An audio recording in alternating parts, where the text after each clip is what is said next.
None of you heard me. All right, let's go. Boom. Voice is on. I am voice activate. I can't believe it. I said all that sappy stuff. All that sappy stuff, and none of you heard me. I feel like I'm a fucking idiot now. I'll wait till you guys are back, because I think you need to hear this. I have to start from the beginning. What? Hi, Moshushu. Right, all seriousness. I was thinking about my journey as a mangaka, and I'm gonna put this pen down for a moment. And I think it needs to be said to you lot. So, as I was saying, I thought back my journey. I thought back to big booms for the microphone. 3 big fruits. Really? Hold on. Should it be? Oh. No, the music's on. Hold on. Properties. Just to make sure. Okay, cool. Dunsies. As I was saying, shouldn't be booms. There we go. Right. So mic's on. Nothing else is on. Brilliant. Let's go on the voice mod. Clean. There we go. Right. This is going to be a serious conversation, right? And this is not in a bad way. Now I have to start over. No, that bit. That was the bit. Yeah. So I started to think back to volume 1 and how I started from just me and my stepdad proofreading my work. Stepdad proofreading my work while I did my manga and did everything else in the story writing for the concept art, stuff like that. And I really thought back about it when I signed the contract on Monday for Hosuke right after the 4-Leaf Clover stream, after I had it checked for the last time, like just to make sure I put all the basically like negotiate the new bits in the contract, which they all agreed to, which was absolutely awesome. And I thought about it quite hard when I looked back at it from my first convention when I hit my 50 book sale goal, which I only just beaten last year thanks to the Mad Lad with Blam and his friend that came to see me during convention. And I mean, looking back at the fans I made, the friends I made through this, being autistic and navigating the self-publishing side of things, and then got finally noticed by this publishing group made by creators for creators, Hosuke, if I pronounce it correctly, which is up there above my head. And volume 2, when a lot of the Spanish were mucked up because we rushed productions of volume 2, that was a learning curve. And everything I've learned as an artist and a writer and mangaka. And the thing is, something popped into my head is there's many times I thought I would quit. And there's many times I thought, what's the point? And then I realized, boo Mugbear, I realized that I wouldn't get to where I am without my wife, my family, my friends, and most importantly, you lot that watch my streams, that buy my books, that read my books, that give my content a chance and to talk to me about my books, lore and that. I wouldn't be where I am without you guys. I'm not just saying this cheaply. I am being absolutely 100% genuine. I wouldn't be where I am without you guys. I wouldn't be carrying on without you guys and pushing my dream and pursuing it. And it's been a hell of a journey, both good and the bad. And if I wouldn't change any of it, even the bad, because I wouldn't be the creator that I am today. I wouldn't be the mangaka that I am today without any of you guys guiding me along the way. And I just want my point to discuss. No, don't lurk. Feel free to chat. But I'm just getting something off my chest before we come back to non-serious stuff. And I want you, including you, Mutt Bear. I met amazing artists like Mutt Bear, Gibbet, Chiefy, like I wouldn't, JP, like, and Darkini, like that's the names I can think of top of my head, that the amazing artists and creators that I've met along the way. Nim, obviously, I met in real life before she became a streamer, and I wouldn't have done any of this without you. So without further ado, this time around, when I say this, I mean this wholeheartedly, like I've always had, but this is an extra special because I'm now finally licensed. My manga's been finally licensed to a company, even if it's just a startup. Thank you all. Thank you all for being there for me. Thank you all for giving my manga a chance. Thank you all for supporting me through subs, through just following it, even watching my content. I want to give you guys the satisfaction you all need. Is thank you for all your support and love for VTLS. Thank you for your support and love for this stream. Thank you for support and love for my journey as a VTuber as well. Like, I wouldn't got to this point without you lot. And I'm a small content creator. I'm not big. I haven't got like millions of followers like you know, Iron Mouse or Doki Bird and all that. I thought I'd jump in. Love the new setup. Thank you so much. LSF is actually one of the people who is part of HostGate, actually one of the heads of it, if I remember correctly. And I just want to say to you all the fans and friends and family that watch this, thank you so much. And from here on out, just remember, no matter what I do or say, you guys are the first for me, and I will never forget, and I'll promise you from here on out, I will not take you for granted, because I know I wouldn't be where I am without you guys. I wouldn't have the confidence to approach LSF and his friend and talk about my manga series, and that's how it led to this. So I just want you guys, like, without you guys, and I know I'm shit at marketing myself online, but I do give the Del Boy sales tactics on AnimeCon, because I try to be confident and talk to you guys, get to know you guys, try to remember you guys when you come back to my table to buy my other books. Like, seriously, thank you from the bottom of my heart. Even if I forget your name, I know all your faces, so thank you. And if you ever do get the time to come to my table and say hello to me, feel free to do it, right? Even if I forget what your name is, just I'm bad with names anyways. It took me like a year to remember my best friend's name, and that was Lee. Just say hello, honestly. It'd be nice to see you guys. Thank you. So now the series is out of the way, and I'm tearing up a little bit. Let's get on with the art. But yeah, when LSF jumps in for a little bit, feel free to ask questions about HostGate. Feel free to ask questions about the deal. We're more than happy to answer any question unless they tell me not to answer it. No, I'm joking. No, they said I could pretty much talk about it. I haven't signed off any like you know, band-aid to the mouth contract, so as they call it. Well, as you call it, a non-disclosure. But yeah, but we are talking plans. You know, I've already asked LSF if we can find a way for those who own the original volume 1s and 2s, when the revamp comes out, like we could do like a free digital copy or QR code. Like I'm already talking ideas of doing that, so you guys don't miss out on the newer stuff, you know. So yeah, so if you do have any concerns, feel free. Free reign, brother. Yeah, woo. So yeah, I got free reign. You heard that. So these guys, right, they're right. No, joking.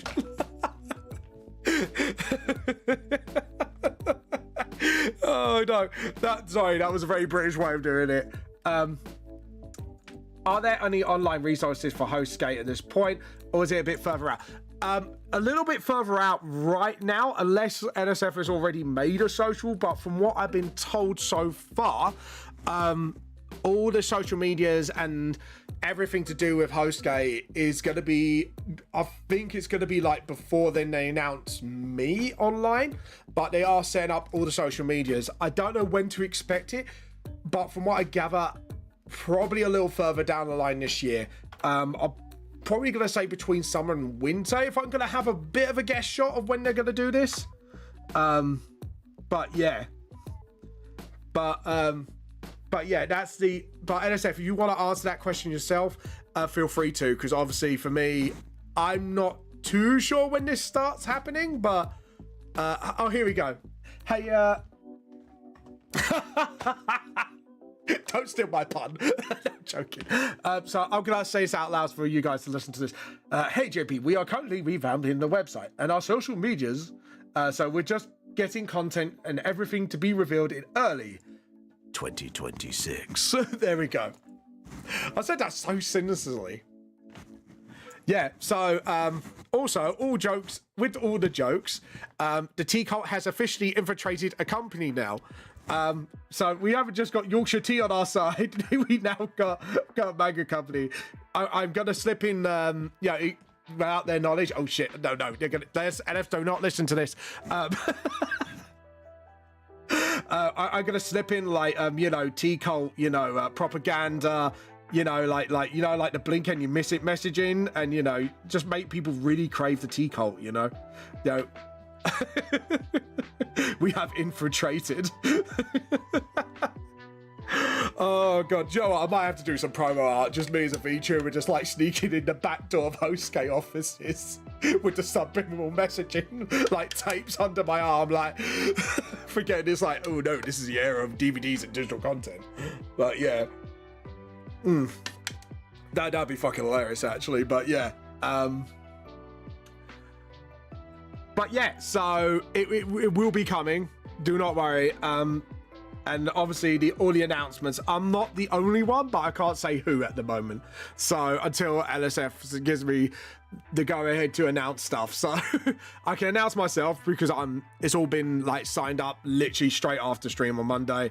But other than that, I can't really say anything else for the others. But I'm looking forward to it because one of the artists that is going to hopefully be on board soon is someone I know as well, that from AnimeCon. So it's be like, oh yeah.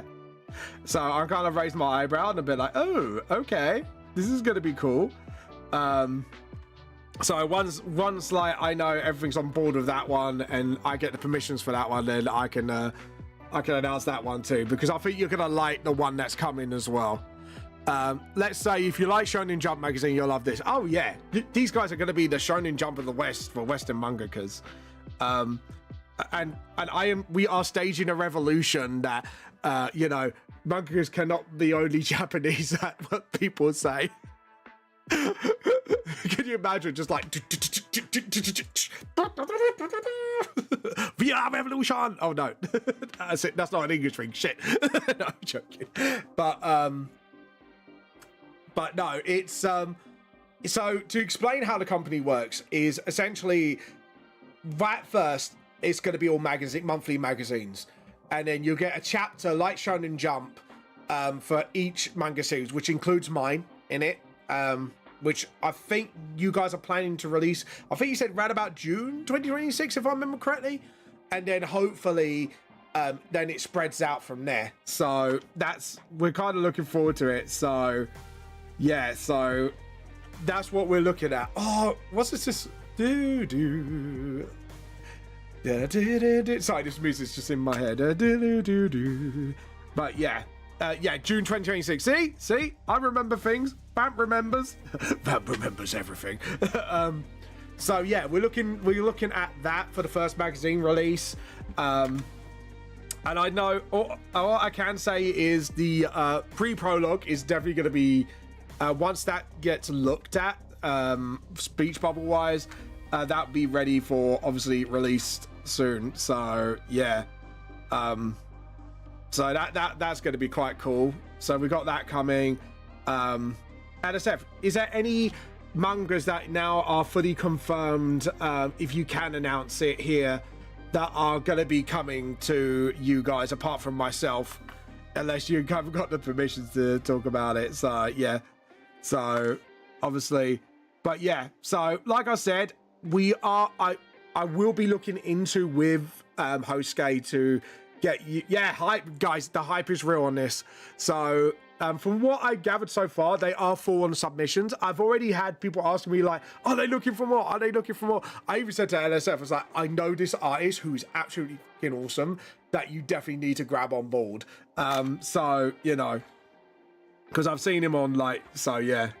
The only one that we can confirm is the house created one titled Shade of Red. Yes, so that's your one, NSF, isn't it? And I've got the little booklet for that one. So feel free to link that down below, obviously. But yeah.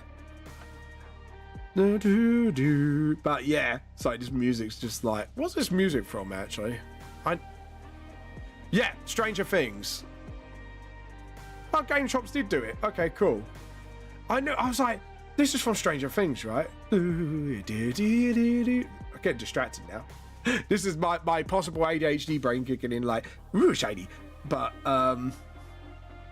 yeah, so Shade of Red, Vamp the Lost Soul, and a few others, once everything's fully confirmed, will be on the listings. If you're wondering what the contract looks like for me, so essentially, when you sign up, once they open their thing again, it's gonna be, this time around is 2 years for me at first, because the magazine won't be released till next year, and I think it's licensing per, oh look, here you go, Webtoons Shade of Red list. So yeah, please check it out. That's one of the titles that are coming to Hosuke. So my brain went a bit skew with. Right, so the contract I was talking about. So essentially, on sign up, you get a certain amount of money. If you want to ask me how much, let me know. I'll tell you. I won't tell you privately. I'll just say it openly, because obviously I don't really want to rub it in unless people actually ask the question. So you get some money, lump of money in free sums when you sign up. So once on sign up, second one when the whole book's worth is done, and then on first magazine released, then you get like 10% royalty for every after the first month after first release of magazine every month. So yeah, so obviously with that, like, it's a really good fucking deal, because when I've heard other companies, like I was saying to LSF, like, I know there's companies out there that don't even give even like 2%, like barely 2% or 1% for their licensing deals. So for what I'm getting, that's a really good deal, especially for a startup company. And if I think what they're planning, if I'm not too sure, NSF, please correct me, I think the rates will improve if things go well, if I remember correctly, something roughly along them lines. And that's for the sign up, I think, alone. I don't think that applies to yeah, essentially we're doing a Hosuke home, which features all games genres in 2027, where we'd be opening up submission for other specific genres. Yeah, there you go. So so I'm guessing you're doing like you got a shonen category, and then you have a horror category, I'm assuming, and all that fun stuff. So yeah, so exactly. So for now, I think they are full on submissions, but other than that, but yeah, rates will be improving, will improve depending on sales. Yeah, there you go. So you got like the starting rate, and then you got the rates will go higher as the things improve. And for the licensing deal, it's not like it's a permanent thing as well. So essentially, you've got me for what, volume 1 revamp for 2 years, and then it kind of renews every then. And then if things go really well, then you do an IP buyout where they then look into publishing full-on manga books. So that's the plan from what they told me. I'm not sure if I got everything right, so NSF, please correct me. I know I do remember things wrong, so I'm a bit known for that. So yeah. They actually called me the unreliable narrator, but yeah. that in the 40k universe, that's called an unrelatable narrator, but yeah. But yeah, I'm looking forward to it. Yeah, you got it spot on. Vamp, like me, like one, like fuck's sake, mediocre. We're talking about this shit, like serious shit here. Oh God, no. Look, guys, I don't know what it is with you guys and shipping me with big buff monster men, but please, spare a thought for my wife, at least. No, actually, she'd probably film it and then make money on it, so yeah. Oh, seriously? No, it's fine. I'm not telling you off. I'm just like, what? But yeah. But not in front of the publisher. Shout out for your wife being the real one. Well, but all jokes aside, but yeah, so that's what I'm guessing, like, so they're more of a magazine company at the moment, but when things go well, like Shonen Jump, like they did for Shonen Jump, then it will turn into like a full-on like magazine/publishing company. That's from what LSF told me, unless I got things wrong, but that's the game plan. But yeah, I don't know. Yeah, so it would be, I think it's like, wouldn't publisher? Yeah, technically they would be publishing. If they're publishing magazines, they technically would be a publisher. Like, technically speaking, technically, push glasses up. Actually, but yeah. Guys, can I have your best actually, please? Give me your best actually, and then push your glasses up. SF, please feel free to jump on the mic whenever. You do have mod status, so but yeah. Yes, feel free to jump on. I think it'd be easier because I know certain bits from what you told me, but I don't know like all of it. So yeah. Like, all I know is stuff related to Vamp, so please do not quiz me on CEO stuff. Actually, I like that. You put the as well. Push his glasses up. Oh, I love it. Give me your best actually. What? No, but yeah, this is a celebration though. I might do something to say. Oh, hello. So speaking of the devil, when he shall appear. Okay, cool. so yeah, good. We got your best actuallys. So yeah. But yeah, we'll talk about like this is now your chance, guys. So if you got any questions about HostGate itself or the deal between me and HostGate, answer it. If you got any concerns, ask us when he gets his headphones. Like, this is now your chance to sort of get like all the dirty details out of us, their dirty secrets. I'm going to be uncovering their heresy ways and convert them to the T cult. Oh no! Oh shit! No, you didn't hear me say that.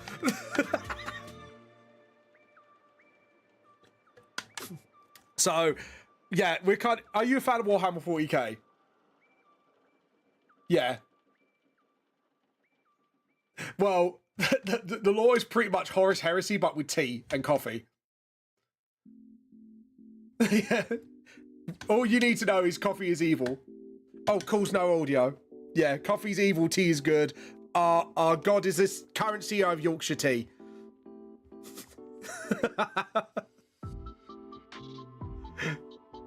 It is good. Hold on, let me get you up on Discord because apparently it's misbehaving again.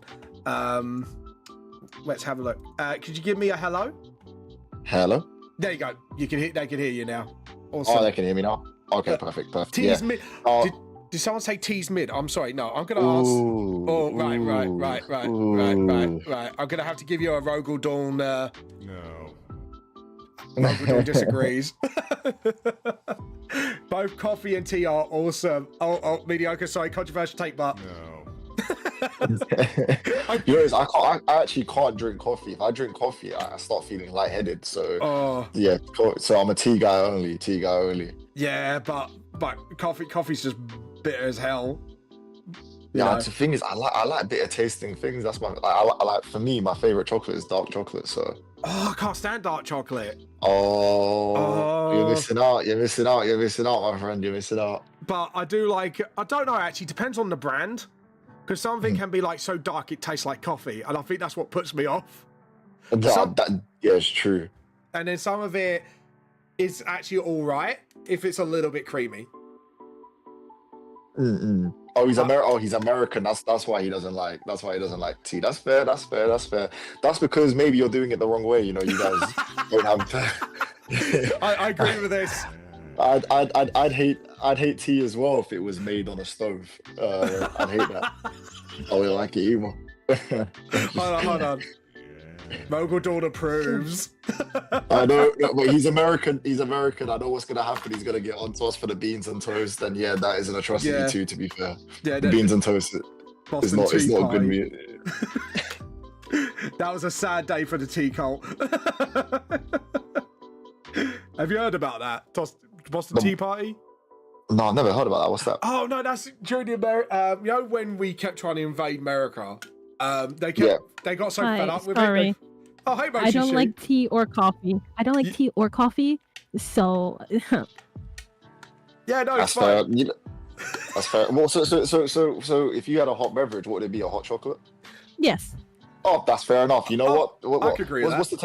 What's the take on hot chocolates? Does the tea cult have a thing with hot chocolate, or is hot chocolate fine? Hot chocolate's like the ally. We're like, yeah, we can chill. Oh, that's fair. That's fair. As long as it's not dark chocolate, we're cool. Oh yeah. Yeah. So good. I feel like I cut you up. Go on. I like hazelnut in my hot chocolate. I'm not a nutty guy myself, but yeah. I heard from people it tastes good, but I don't know. Texture nuts for me is just a bit bleh. No, it's not texture nut. It's like just the flavoring. If you put it in your hot chocolate, it like makes the flavor more powerful and it just tastes a lot better. Okay. You put marshmallows in. You put marshmallows in it as well, or? If it's winter, yes. Yeah. Okay. Now she knows how to make it. Do you put it with milk or water? Milk. 100%. Milk. You can't do it with water. That's crazy. Yeah. You have to be mad to do it with water. Well, here in New York, you did it with water if you were struggling. So. If you were struggling. I mean, to be fair, I've been there. You know, London and New York's not too different. I've been there in that struggle where I said, you know what, I can't use the last bit of milk for a hot chocolate. I just got to use water. True. London prices are fucking bad. I have to. Oh gosh. It's like London and New York are competing for who can be the most expensive cesspit in the world. Like I don't get why they charge so much in London for like a simple bottle of milk. Like, if you're gonna charge so much for milk, it's got to be fucking premium shit. You know what I mean? I paid $2 for my milk, so I don't know. How much you pay for the milk? $2. Yeah. Milk here is about conversion rate. I think it's almost about the same, £2. Yeah, £2. roughly. Yeah. Yeah, that's if you want some good milk though. But like not like for some reason England has just decided to cast off like cow's milk. Like everyone drinks like oat milk now or that some soy variation milk stuff. Yeah. Or soy milk. No one drinks cow's milk anymore. I bought cow's milk the other day. Go on, sorry. No, you go ahead. No, I was just saying I bought cow's milk the other day and everyone was looking at me in the local store like I've gone crazy. And I was just like, hey, listen. We normally, it's very common to buy cow's milk here. You got 1% and 2%, so it would be it's normal to see in a house. But then you also got like I hate to say it, but the Midtown, what people like to call the white area of New York, where it's all soy milk, decaf, almond milk and whatnot. The only time we buy almond milk is because my siblings are lactose intolerant and we don't want to deal with it. See, that's fair enough. I can approve of that because you have a reason. But the worst part is I am lactose, but I just take the risk, man. I take the risk, bro. I take the risk, man. People are saying don't drink milk. I'm like, bro, it is what it is at the end of the day, man. Yeah. But it is what it is. It is what it is. It is what it is. And it'd be like worth it. Worth it. It's worth it as well. I'll pay the repercussions later. Yeah, it's worth it, but you know, I know I'm gonna pay for it, but worth it. Yeah, not one lactose person ever takes their lactose serious. I mean, my Italian doctor was like, yeah, you have to cut out like milk, cheese, and all that stuff. I was like, bro, you're Italian. You can't tell me to do that. What do you mean? You're telling me not to eat a pasta? That's insane. That's insane. I'll just take the risk. So JP commented, "That's not hot. It's all hot brown water at the end of the day, innit?" Oh JP. He's spitting. JP. That's the biggest heresy of them all, mate. There is a difference, my friend. Tea is more elegant, and it's tasty, and it comes in many different flavors. Coffee is spawned from the blackest pits of hell by Horace Lupercal. Or sorry. Yeah, but you stole tea from China. We did. Have you ever heard? I don't want to hear tea equity from someone who stole it. Sorry. Yeah, did you ever hear what the British did? Look, this is we stole everything. Come on. Oh yeah, and they get mad when people say stuff about the British Museum. I read this in a history book. I'm not too sure if it's true, but apparently back in the day, China decided to up the price of tea from like something they basically upped it to silver, and the Yeah. British were like, we're not paying that. So what the British did to get the tea cheaper was crash China's economy by apparently flooding opium into the economy. Yeah, I heard all about Yeah. that. Yeah. So then basically China's economy crashed so much that they had to sell it to us for a lower rate because they were on their knees basically. And now the British done that all for tea. Well, it's for more than tea. They done it for other trades, but tea was like the number one thing. I'm telling you, you Brits are kind of weird. Oh, man, I gotta slander every stream. I'm sorry. I just no, because to be honest, like this is the weird thing about British history is it's like they got so fed up with being invaded by the Romans, the Vikings. Like if you look at like pre-industrialization, like we got invaded like every other Tuesday like, in history. Yeah. It was honestly, England and France had been invaded so much. That's the only reason why we're friends. We're friends through trauma bonding. That's the only reason why England and France are. We just sit there, both sitting there on the. We need those little heads with countries, and it just be like they're sitting there on the like a psychiatrist couch, just like so, and it's like, and you got Britain, who's like the angry child out of the two because he got so fed up, he just started spreading out like no tomorrow. Because we had like one of the, we just stole everything. We went from we got Australia where we sent all our convicts to. I think we kind of ruled India at one point, didn't we? Or something like that? We did. We owned most of the Caribbean as well. Yeah. That's owning the Caribbean is the only reason why I'm here, actually. Like, if the whole shebang didn't happen, I probably wouldn't be here. Yeah, and then it just went from that to like, well, where we are today. That's all I gotta say. Yeah, it's literally, if you look at my last name is Fraser, but I'm mixed race, so that came from my dad's side. Oh. So the only reason we got the name Fraser is because we were owned by family with the last name Fraser. I think they were Scottish, but we were owned by a family with the last name Fraser. We just took it. So actually, there we go. Fun fact about English, right? There's a little nickname back in the day that we get called an island of mongrels because there is no true British person in the country.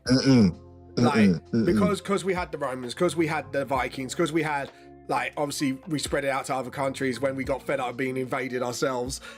So like you can't, there's no one who's pure English. Like somewhere in our lineage we will have someone from like another country, another culture. It's mostly Dutch and German.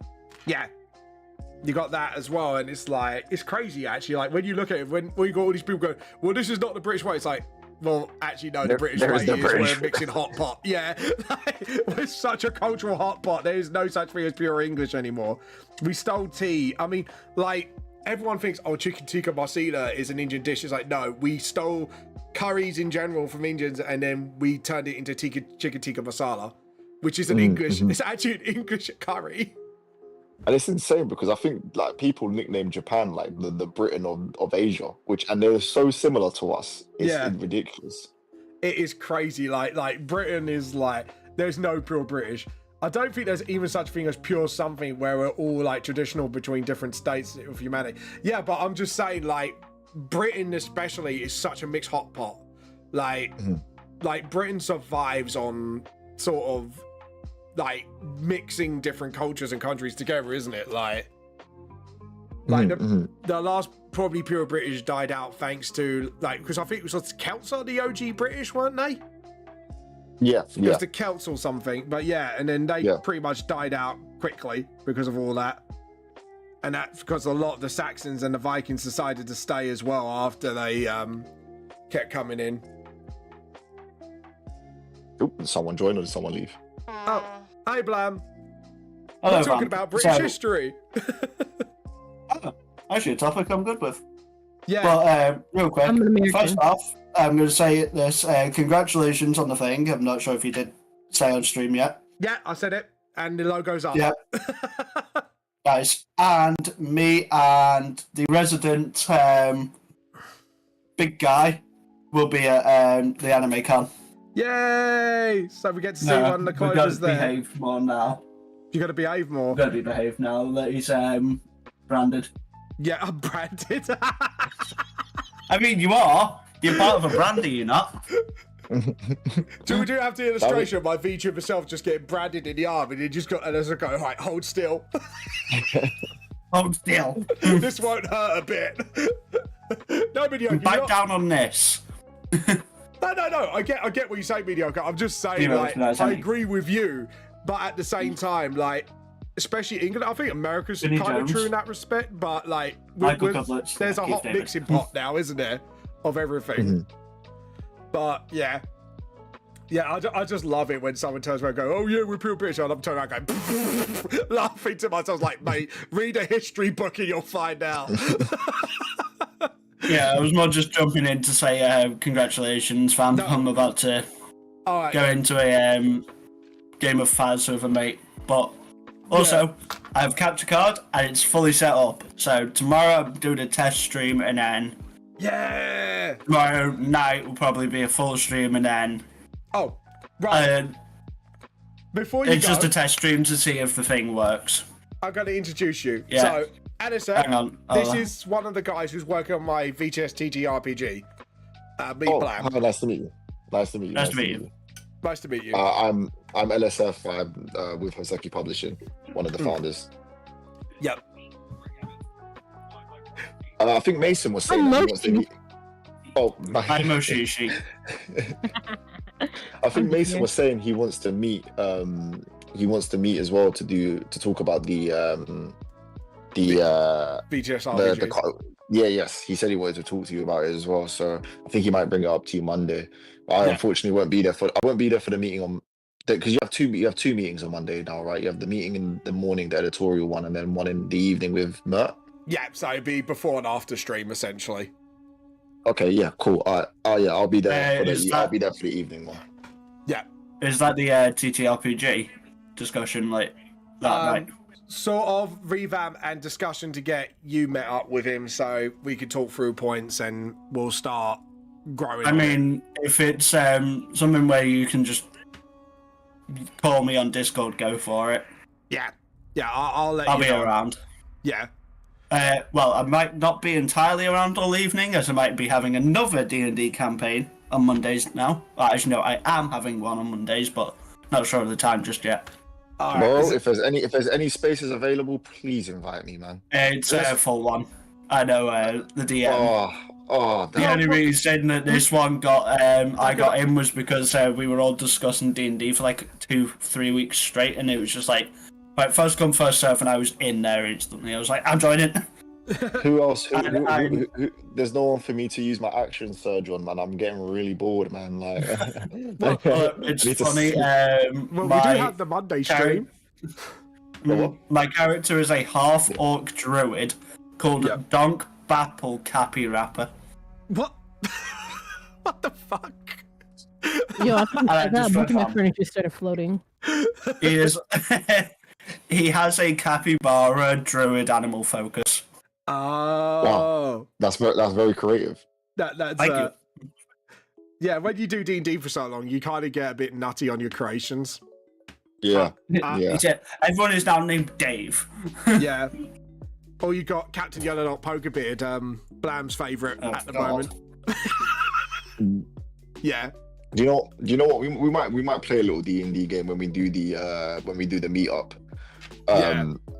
Yeah, when we do the meetup. I'm hoping the meetup goes well, though. To be fair, it would be the first time everyone's getting to see each other. If you do, if it's a matter that I might have to meet up with you, so it'll be like, hey, you'd have to give me fair warning so I can figure a way to get down there. Yeah. Oh yeah, to London. Yeah, of course. If anyone needs anywhere to stay, obviously that comes to the meetup. It's more price because I do not work. Yeah, no, that's understandable. No, you're looking for a job at the moment, aren't you? So, from what you told me, yeah. And I know you've been asking. That's why I also brought up that thing when I asked about this. It was just like, just good to know more than anything. Yeah, but yeah, don't worry. Down the line, I'll have a little chat with people and see if I can sort something out if things go well. Because at the moment, you're still just on sign-up stage, aren't you, LSF? Sorry? Like, you're doing all the sign-ups and that. You're not really looking for more artists or writers at the moment, are you? No, not at the moment. Like I said, this year is all about just building the foundations. Next year, we definitely will be looking for more writers, editors as well. Would you say you're? Sorry, I forgot your name. Would you say you're an editor? No, I'm a writer. A writer. Okay. I'm only editing Vamps because no one can understand his gibberish English. Look, it's understandable. So it's literally like he texted me saying Babylonia, and I was just like, "That is not how you spell that." I'm looking at BAYLBYNODI. I'm like, huh? We are. That's not the actual spelling he said. Yeah, we are looking later on down the line to open up, because right now we're only doing one magazine focus, but later on down the line when we open up departments, we are looking to maybe open light novels as well. Yeah. So I'm happy to join for anything. I'm more like author, so I do like my own writings, but I'm happy to do little articles, little light novels, anything. But I will obviously be helping Vamp with TTRPG and making it English and not Vampish. No, dyslexish. No, it's Vampish. Get it right. Vampish. What, my dyslexia is so bad it has its own language? Yes. The fact you managed to spell "and" wrong. I don't know how the fuck I pulled that one off. Yeah. I don't know how you pulled that one off. I was looking at it and was like, I need to go and hit the lottery. I've just read someone fucking up the word "and." At least it wasn't burger. Go on, NSF. No, I was gonna say I'm dyslexic as well. Sometimes you haven't met Sam yet. He's one of the editors from the States, but he every time he reads my script, he like we'll be on a call and he will pause and he'll be like, "What are you actually saying here?" And I'm just like, I don't know, bro. Like I wrote it, I put it down, and I guess I just didn't edit it myself. And he was like, "Well, I just have to change how it's spoken now." And I'm like, "Yeah, fairs, man, fairs." I'll tell you a little story with my dyslexia. I think a lot of people have heard this. Is when I was doing art college, everyone was going, "All right, you need to do like artists, like arts as jewelry." And I found an artist called Klaus Oldenburg that did like inflatable food for art, like actually made it inflatable. And I designed a ring. It was like a burger on top of like a onion sort of ring. So it's a ring essentially. And I think you might know what's going to come. Instead of putting Klaus Oldenburg burger ring, I put Klaus Oldenburg bugger ring. And I didn't realize I made that mistake till the teachers looked at it and started pissing themselves laughing. And I didn't understand until they mentioned it. I was like, oh shit. Bro, there was the same thing happened to me, kind of. I was on an online game once, and there must have been a wedding going on, and I didn't know, like, my dyslexia just messed me up, and I said, "Is there a weeding?" And everyone on the online game started laughing at me, like, "This guy said weeding, who does he think he is?" I'm like, "Oh, I'm so embarrassed. This is crazy." It's funny. Well, I do have to depart, but just give us a message tomorrow with any information, and Yeah. obviously we could discuss Monday. I'll join in before the stream. Also, NSF is on Discord, so and it is at NSF. So if you want to at him that anything I wouldn't know, at him on it and just chat to him because we're open on this point. All right, cool. All right, see you all. All right, see you all. Perfect. Take care. Bye-bye. See you. If you're craving a D&D game, NSF, I do stream 4 Leaf Clovers like halfway through stream every Monday. Hey, listen, man. I might have to come and join. I'll ask the Clovers if I can let you join, but I'm sure they'd be cool with it.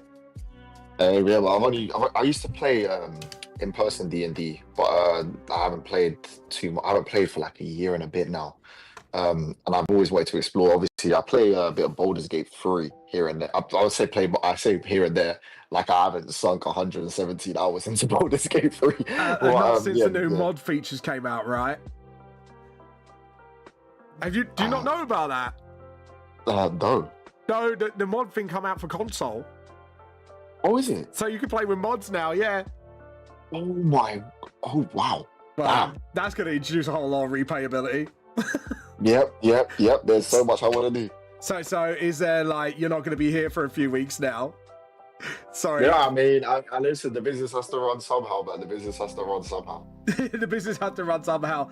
Well, you know, you can sell all the rare items that you got, you know. True.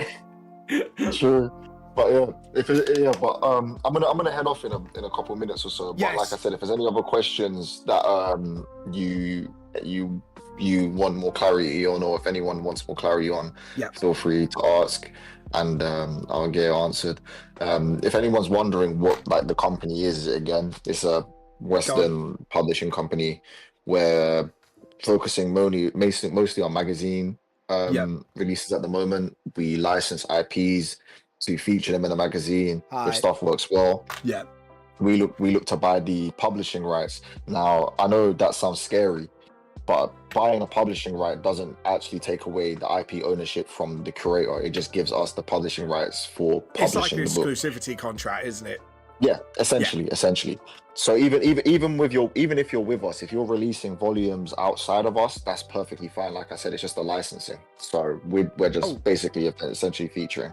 We got questions. Here we go. Back to the seriousness of all the jokes. JP says, is it physical magazines or digital magazines to start with?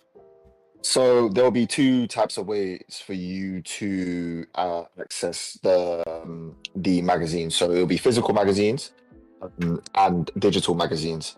So essentially how it works is you can buy the digital version, which will be a little bit cheaper by obviously subscribing to the website, or you can purchase the physicals.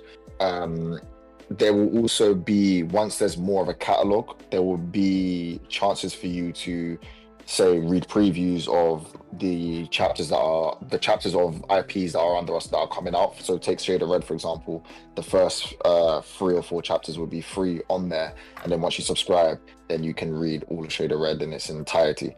But yeah, physical magazines at first is what we're aiming for. Yeah, so you want to be like say Shonen Jump-esque, and then have like a subscription-based service for the others, essentially. Yeah, so yes.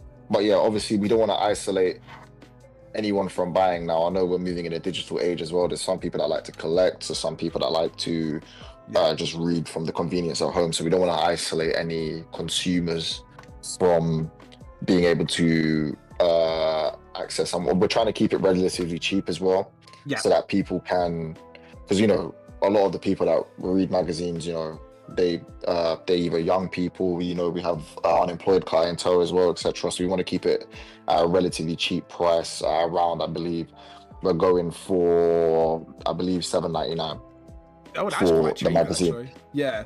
Relative to how many pages there is, because obviously I think that you should at least get maybe 160 pages from the magazine. So you have quite a lot to read. You have quite a lot to read. You got a lot of content for $7.99. That's like really good pricing actually, for because most magazines are 20, 30 pages roughly. Yeah, roughly, like most of them from what I read. Good to know. Also, I'm US, so physical prints. No, actually, you have a US division, don't you? We do. So yes. So there will be a US postal. So our main bases are in the UK and the US. So don't worry, if you're from the US, we got you covered.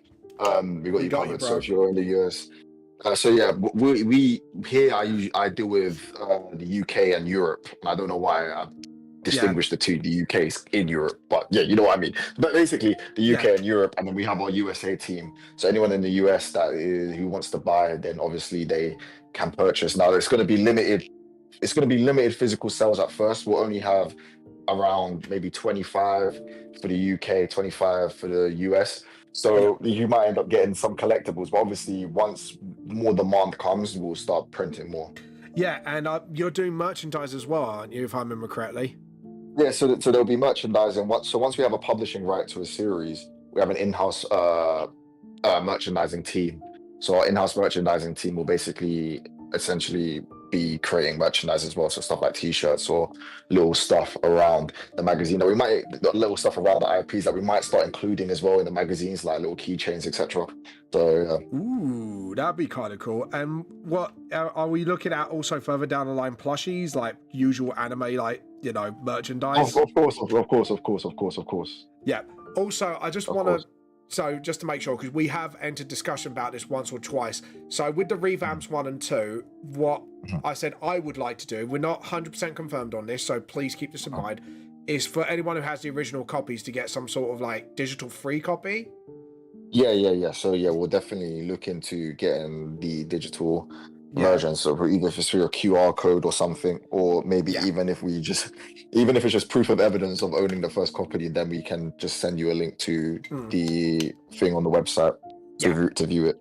Yeah, so like physical copy, because I do sell digital on Amazon, Kindle, and Google Play Books as well. But obviously, once that exclusivity is signed, all of the original copies will be pulled back. That I will warn you now. So if you want to get the OG and being part of the journey, feel free to grab them now, because I don't know, because what I was going to actually ask you this as a question, LSF. When I do pull back the original copies, do you want me to send them all to you, or? No, not, like I said, anything that you do outside of your the Hoseki. So how big is the Hoseki? Sorry, I got distracted by a question on there. I'll come back to you, JP, in a second. But I was saying, like I said, anything that you do outside of Hoseki is in your domain. Own domain. Yeah. So you can do whatever you want, like I said. Because I meant once if things go well and you get the publishing rights, because obviously I will have to pull everything back. But I was just wondering, do I keep them to one side? Do I give them to you so then you could do whatever you want with them, stuff like that? We'll figure out when we get to that bridge. In terms of how big Hoseki is at the moment, I can only gauge how big Hoseki will be judging from the success of one of the IPs that we had, Shade of Red. Shade of Red, in terms of readers, had around, I believe, 17,000 readers. That's a lot. That's more than I got, mate. So you know. I know. They had around 17,000 readers, and really started to get acknowledgement in the States. So in terms of size of readers, if we can convert, even half of the readers that were fans, I say fans, I just call them readers. I don't really like to call them fans, that were readers of Shade of Red, then we're looking at those people converting over and having more eyes on more IPs essentially. And in terms of how big the team is. How big is the team? I was always thinking about how big the company is. The team is all right, cool. So the team is, we have me here, who's in a bit of everything. We have me, Mason, who's an editor. So we have narrative editors and we have editorial editors. So the narrative editors would be Mason, me from time to time, and two people in the America called Abe and Sam. Then we have our CEO, who is a lady called Kay from New York. Then we have, you haven't met Kay yet. She's been quite busy. So that's around 5. Then we have our publicist, who is a lady called Kels, from America as well, and our marketing team, who is headed by a person called Keith, who's also in America. And then we have one external member who's an accountant called Jack. So all in all, there's about 7 members. So you're only just a start, and this is something I have stressed out. And obviously, you watched my follow-up video when I had concerns being thrown at me left, right, and centre by friends, family, and fans alike. So it was like, don't worry, it's all cool. Because do you want? Have I got permission to say the numbers of what's going on with me, so then they understand?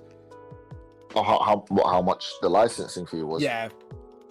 So, but you know what it is. But I want to stress that obviously licensing fees will depend on how much work we decide to do with the series. So we want to keep it around. We want to keep licensing fees anywhere between £300 to £500 for the licensing fees to take out for 8 chapters. And remember, this is just a startup company, so that's really generous, honestly. And that's what I wish it could be more for that. But essentially down the line, what we are planning to do is, once we buy the publishing rights for a series, companies in a sufficient place to be sustainable, we want to, how do I say this, for the magazine, decrease royalties, but then pay the creator a wage base per page. That will equal out to the royalties essentially. So we want to be able. So what if we had the publishing rights? It'd be a thing where we pay the artist who's working on it per page, and then the royalties would then come from the volumes. as opposed to the magazine. So then that leaves more space for people to come into the magazine eventually down the line.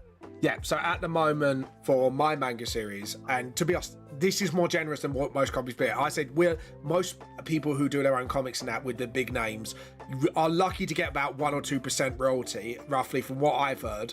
From the grapevine, from what I've heard from other things. I could be wrong, but that's what I've heard from other artists and that who work in the industry like fully. I get 10% royalties for every magazine. Is it including merchandise as well? Merchandising will have its own. So every new bit of thing that we work with will have its own royalty fee. So, for example, the volumes we're looking at extending it to around 30% of royalties for the volumes, and merchandising will depend on what type of merchandising we're doing. Plus, so there's also that's a separate contract, I guess, like down the line. Yeah, separate contract. And so obviously there's the idea of third party as well. So third parties might come to the publishing company and want to license to make their own like type of thing. So then obviously if that's the case, then obviously we'd have to work out a licensing deal between obviously you, the courier, and the company to make sure that you're getting the amount of right of royalties from third parties. And obviously there's also the big one that we are hoping to happen, which is third party involvement for an anime. So if that, I can't wait. So is that for Red? I'm guessing. No, that's for any series that we've got publishing rights for. Yes. Listen. Sorry. Listen. I don't want to talk about it too much, but obviously we have spoke to people, and obviously the more that we get out there and the more publishing licenses that we have, the more people will look at us as a reliable place to come for good animation, for good stories. So if a third party comes in obviously for an animation deal, then obviously there has to be a sit down with the creator, the publisher, and the third party that's interested. So that could be 10 years or so down the line. That's like big round down the line, because obviously I didn't realize you would mention the animation bit. I know you said like if things go well, I've said, and I said that's not even for like God knows how many years, but I didn't realize you were actually working on something like right now, like further down the line, which is really cool, by the way. We got across all them T's, man. Make sure that we're prepared for any circumstance. Like you never know. Stuff could happen way quicker than like literally the magazine can come out, it makes a complete hit, and then we already have third party involvement. We need to know what we're doing if there's a third party involvement. Do you know what I mean? You've prepared really well. Like I didn't realize how well you did. I was like, it's probably we're just starting the magazine, and then a couple years down the line if things go well. By the way, this is Moshishi, by the way. She's a voice actress. Hello, nice to meet you. We are actually looking for a voice actress at the moment. In the new year, we're looking for a voice actress to voice the mascot called Joya Jewel, because Hoseki stands for gemstone, and we have a little mascot, and we're looking to do some work later down the line with a voice actor for the mascot. How long have you been voice acting for? Hold on. To apologize, my brother the Wi-Fi by accident because of our dog. Oh, sorry. It's okay. I was just asking how long have you been voice acting for? I've been mostly doing training for about 3 years. Okay. Did you hear anything I said about looking for a voice actor? No, I did not. Okay. No, I was just saying. Go on. No, you go on. No, okay. I was just gonna say later down the line we're looking for a voice actor to voice one of the mascots we have for the company. So if you're interested, then I'll give you a message. That would be fun. That would be amazing. Yeah, of course. Okay. Yeah. Look at that. I'm barely in the company and I'm already opening doors. Hey, you want some voice actors? Come here. Yeah, no, it should be fun. She's just like a little gemstone creature kind of thing. So yeah, but that'll be more in the new year. Moshi? Luckily, I specialize in like making high pitched voices or whatever. Yeah. So yeah, you should be good with it. You should be good. Well, I've just been listening to you guys. I was just drawing. This is cute. what you've been drawing, by the way?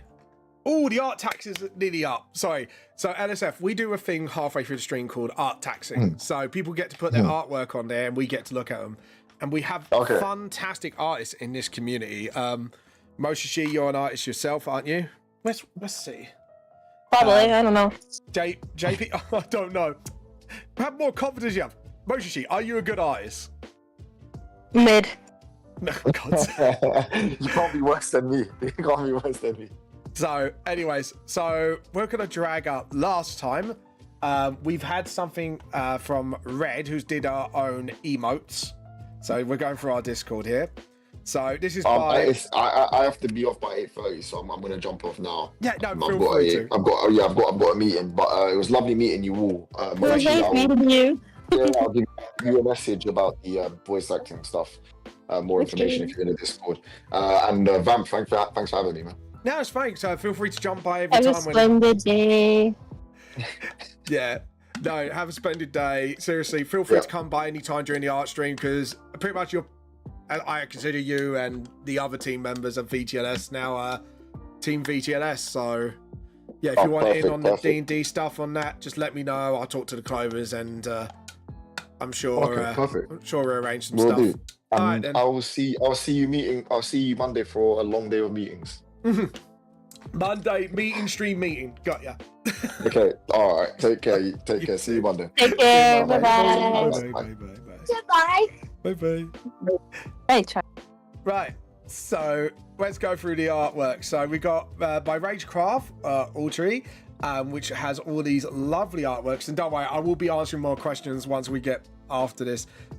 They're lovely little emotes there. I just love that troll one to the top left corner. It's fucking brilliant. We got some lovely artworks with a dude and some kitty cats by Clover.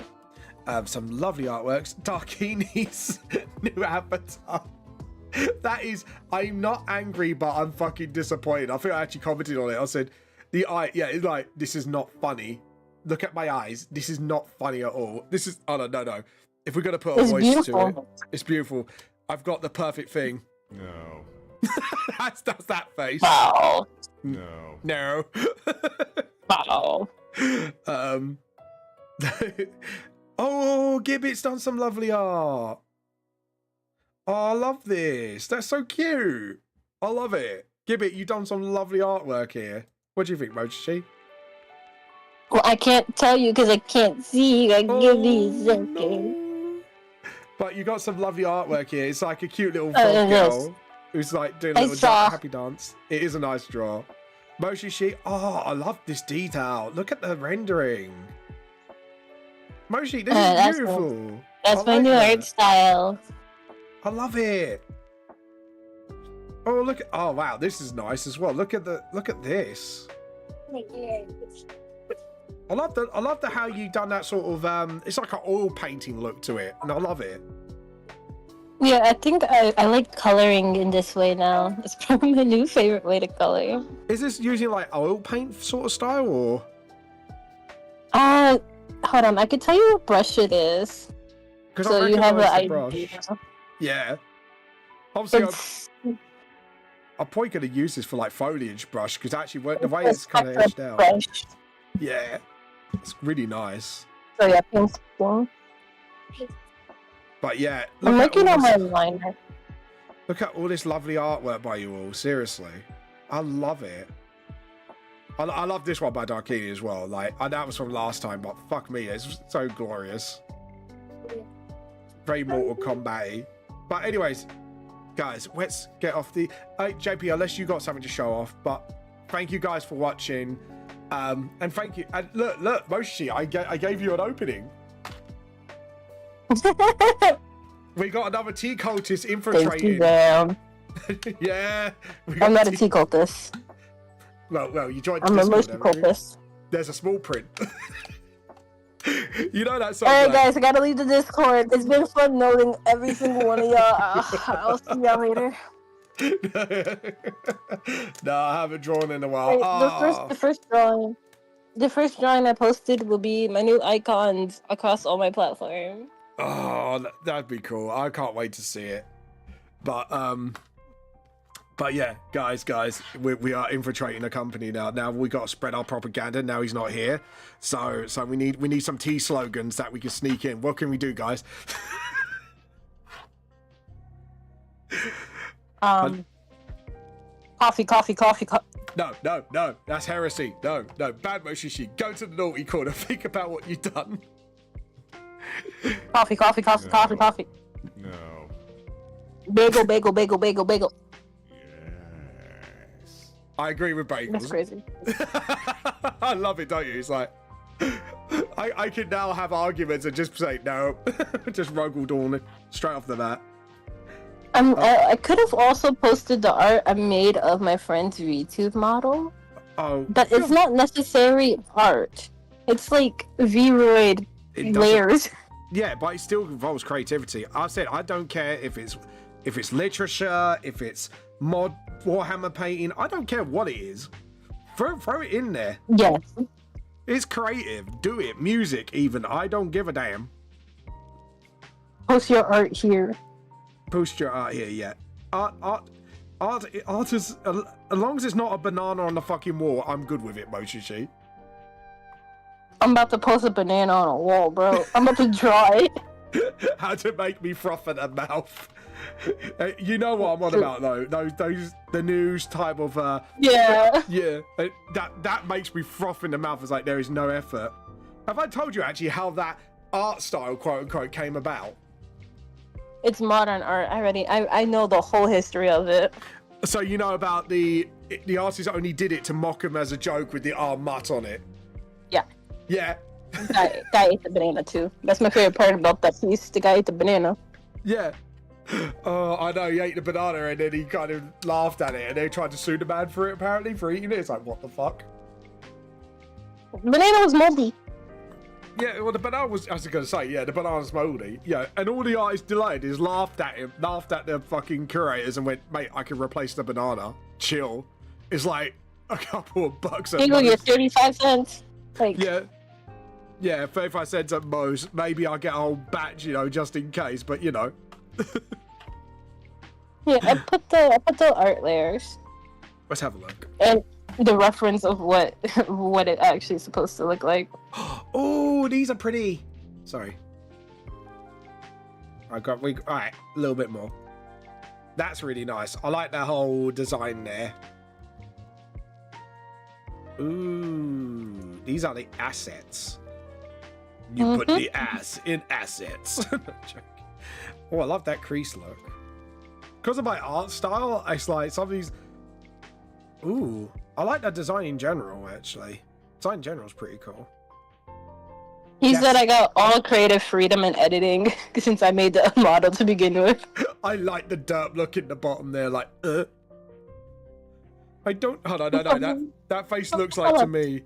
This is the voice I want for that voice. I don't know what to do. I need an adult. I don't know what to do. I need an adult. Yeah, that's a face I need an adult look. I can't do any voice acting. I drink milk. I regret my decision. What am I looking at? It's a penguin. Anyways, guys, if you do have any more questions, Moshi, if you've got any more questions about the licensing and all that, let me know. Like, I'm very open about everything, so if you want to... Are you tired yet? What? Are you tired yet? No, I'm not tired. That's my big episode. Damn, that's all. Why are you asking if I'm tired? I'm just here to be a menace. You want to be a menace to society? No, to you.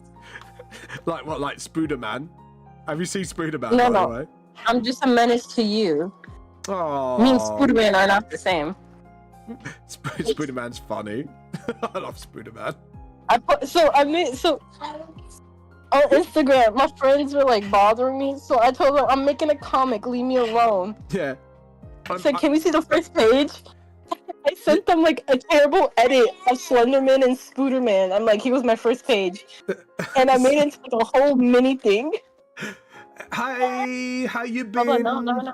How you been, T1 Tan 1C? I think I'm gonna call you OSC for short, because I think that'd be better. If you don't like it, let me know and I'll change it to something. Otherwise, I'm gonna have to like read that name out of my dyslexic brain, which is not brilliant. But yeah. Anywho, how you been, by the way? Skunkery escaped apparently. Boo, rigged. Anyways. But yeah, if you do have any questions about my manga being officially licensed with the group, I know I've already answered some already, or like the details of the contract, let me know. Seriously, they allow me to be really open, and as you can hear, like any questions you want answered that LSF can only answer, like feel free to ask him. He's on the Discord. I may just put a specific thread for them, so you can kind of talk to them and stuff like that if you got any worries about changing the story or stuff like that. Like obviously that I can directly answer, so you know. Or if you want to ask them directly. I have a question. Yeah, I do have a question. So I myself did not buy your books because it was. I'm gonna throw hands of a 3-year-old. Hold on. Yep. Okay, what you talking about? I myself did not buy your books because you sent them to me. So yes. How does something like that affect the revamped chapters 1 and 2? Okay, so this is how I'm going to answer the question. So the story is going to be pretty much the same, just a better reading experience and obviously the upgraded artwork. What I am planning to do, however, is adding new chapters that I wished I put in the first place. So you'll get extra content, essentially.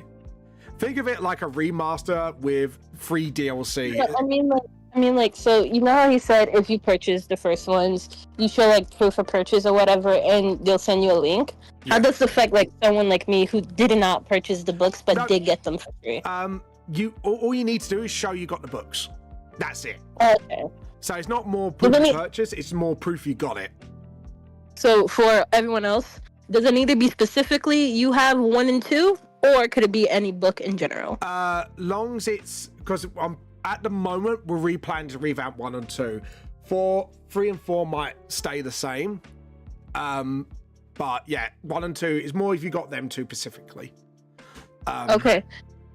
Tis all. That's my questions. The first one was for me. The second one was for anyone else. Yeah, but yeah. So like I say, we are going to be working on plans like that. So basically, you guys, like I say, it's not 100% solid yet plan, but I am working with them to get that because obviously our motto is made by creators for creators. So it's sort of like I want to make sure I want to be ethical with you guys and be approached so you guys don't go, oh man, you know, I've got this and now it's like non-canon. It's like, no, it's still canon. It's just we're upgrading the artwork and adding extra chapters. Think of it like FF7 Remake. Like you got all the story beats, you know, but it's got like an added extra story behind with the multiverse fuckery. I think that's the best way to explain it. But no multiverse fuckery, just more of extra content, like seeing the actual fight between Jinko Myra and Jaminio. You actually see how that fight pans out, that's what this chapter is right now. Slay. I also remember, like, when I first saw your streams. Yeah. It was just like way back when you only had 1 chapter out, and I'm like, wow. 1 book. Damn. I know. And now I'm like, I actually got a licensing deal, and it's like, wait, what? So yeah, but 6 is only going to be delayed. Do not worry. But also they want to get involved with the obviously VTS TGRPG, which is going to be awesome. So hopefully... That is a mouthful. Can we like shorten that? What's a good shortened name for that? But that is a short name. Otherwise we go, but the Lost Old Tabletop RPG. No, joking. That would be an ass thing to do. Oh, you want it to become shorter. It needs to be like shorter. Vamp TGRPG? Vamp RPG. Vamp RPG. Yeah. That's the VR. Because the problem is, if you say RPG, everyone's going to think it's a computer game. That's the problem. That's why you have to put TT Tabletop RPG. There we go. Vamp Tabletop RPG. Done. VTT RPG. Yeah, there you go. That is a mouthful. That is a mouthful. That's what I mean. But you can imagine Table PG. PG. Table PG. That's what I'm calling it. There you go. Oh god. Dyslexia, the RPG. There you go. I'm like, Mushy, what are you talking about? What's the table RPG? Vamp's table RPG. Yeah, tabletop. You know, tabletop RPG. Not the ones you play on your little mobile phones or game consoles. It's a full on. Or we could call it like VTLS D&D. So table RPG, yeah? Yeah. Can we have the chat just put like all the analogies for the Lost Soul tabletop RPG? Just we'll put so many acronyms just to see which one sticks. It is Vamp the Lost Soul tabletop RPG. Yeah. This is what it looks like. Like, hey, that looks pretty good to me. That looks pretty sexy. There you go. no, I like that's it. ugly. That's hideous. I'm doing a J.K. Simmons. That looks horrible. I like it. Oh god. Well, you need got table RPG, and that one just rolls off the tongue. Yeah, table RPG. There you go. VTLS table RPG. There we go. RPG. I just made that joke. Yeah. Look. It's a good joke, all right. Like the tea, I steals it. Yeah. Making my jokes. Damn. Yeah. See how our friendship's going. Well, you know, I'm teaching you how to steal tea through stealing your jokes. You know. Next, you're gonna steal my livelihood, bro. What's a little bit of stealing livelihood between friends, eh? No, I'm not that mean. I might steal your tea, but I'm not a monster. I like that. I steal your tea, but I'm not a monster. Oh god. What? But what's that? What are you, a dog now? Bark, bark. What? Don't fucking what? Right, I'm gonna do myself. I'm gonna have to like zoom in now just to put these lines in. Hooray for Vector. That's all I've got to say. Oh god. Now I need the rubber and then dunk, dunk. Yes, I do the noises. Dunk. And now I've got to remember perspective. There we go. I know what perspective motion she, I swear. It's all about perspective. And yeah, that is awkward because I want that to look awkward because it's like a nightmare version. So I kind of want to make it uncanny. Instead of like the back bit actually sticks still, it kind of wonks out. Yes, I said wonks out. Wonkers. I was playing a video game before I came in here because you guys were disrespecting my name. I was disrespecting your name. Guys, was I disrespecting her name? Always. Name? I don't disrespect your name. You know I sing praises about you. Called me a dirty American man. I don't think that's praises. Look. For British people, that's a compliment. No, it's not. Hold on. I'm American. Our compliments are the same, and that's not one of them. It is. Stop. I can argue with people with this. It's like, yes, no. Oh god, I'm gonna have way too much fun with those buttons. Now I've got that. I've got the... Yeah. No, what? Never mind. I stuttered on my words too hard. All right. What were you trying to say before you stuttered? I'm like, may I tell you some interesting information? What? Chapter 1 of my comic is gonna come out soon. Yay! Cool. What's the release date? Go on, spill. I haven't set a release date yet because I'm still trying to fix everything. Considering I'm going on a trip soon, and I don't want to, have that collide. So, most likely in the beginning of March to mid-March, there will be a first chapter on Webtoons of a Moshi Comics. A Moshi comic production introducing. It's about my VTuber. Hey, and what? Oh, cool. So give us the lowdown. Give us the synopsis. Give us the good shit. So my VTuber is this one on screen is called Mo, but there's also a second half of my character that's a female called She. Funny, right? I know, hilarious. I'm actually a comedian. I'm a comedian. They are, when I was making them, they are considered my two halves of my own personality. Mo is the more calm, collective, intelligent half, while She is the I'm a do action first, think about it later type person. So not smart, in other words. She's smart, but for the streets. You know, she's street smart. Oh, she's not a Luffy then. Nah. And in this world, they have a little gang, and this little gang is pretty much characters, other VTubers that I've created. I've gotten permission from all my friends. They said it was a-okay for me to put them in the comic. Oh. And the Dragon Girl you guys saw will be one of the key characters for the comic as well. I've been doing a bunch of concept art, and that will be posted first. All of them are Twitter, and then I will also post the comic and the first page on Twitter as a sneak preview. Oh, nice. And you know, that'd be kind of cool, actually. That'd be kind of cool. Joe, NSF, could you come back, please, so we can get the... No. No, I'm joking. I'm not that... Do it. I can then come in there as your guest for stealing your tea. One of us. You got to do that. So. But I do also plan on putting secret little hidden background characters. Before in high school, I did make a bunch of other drawings, OCs, and comics, so on and so forth. And you'll be seeing like little tidbits of them just doing their own thing. Yeah, I get you. Currently, I have confident 7 pages drawn.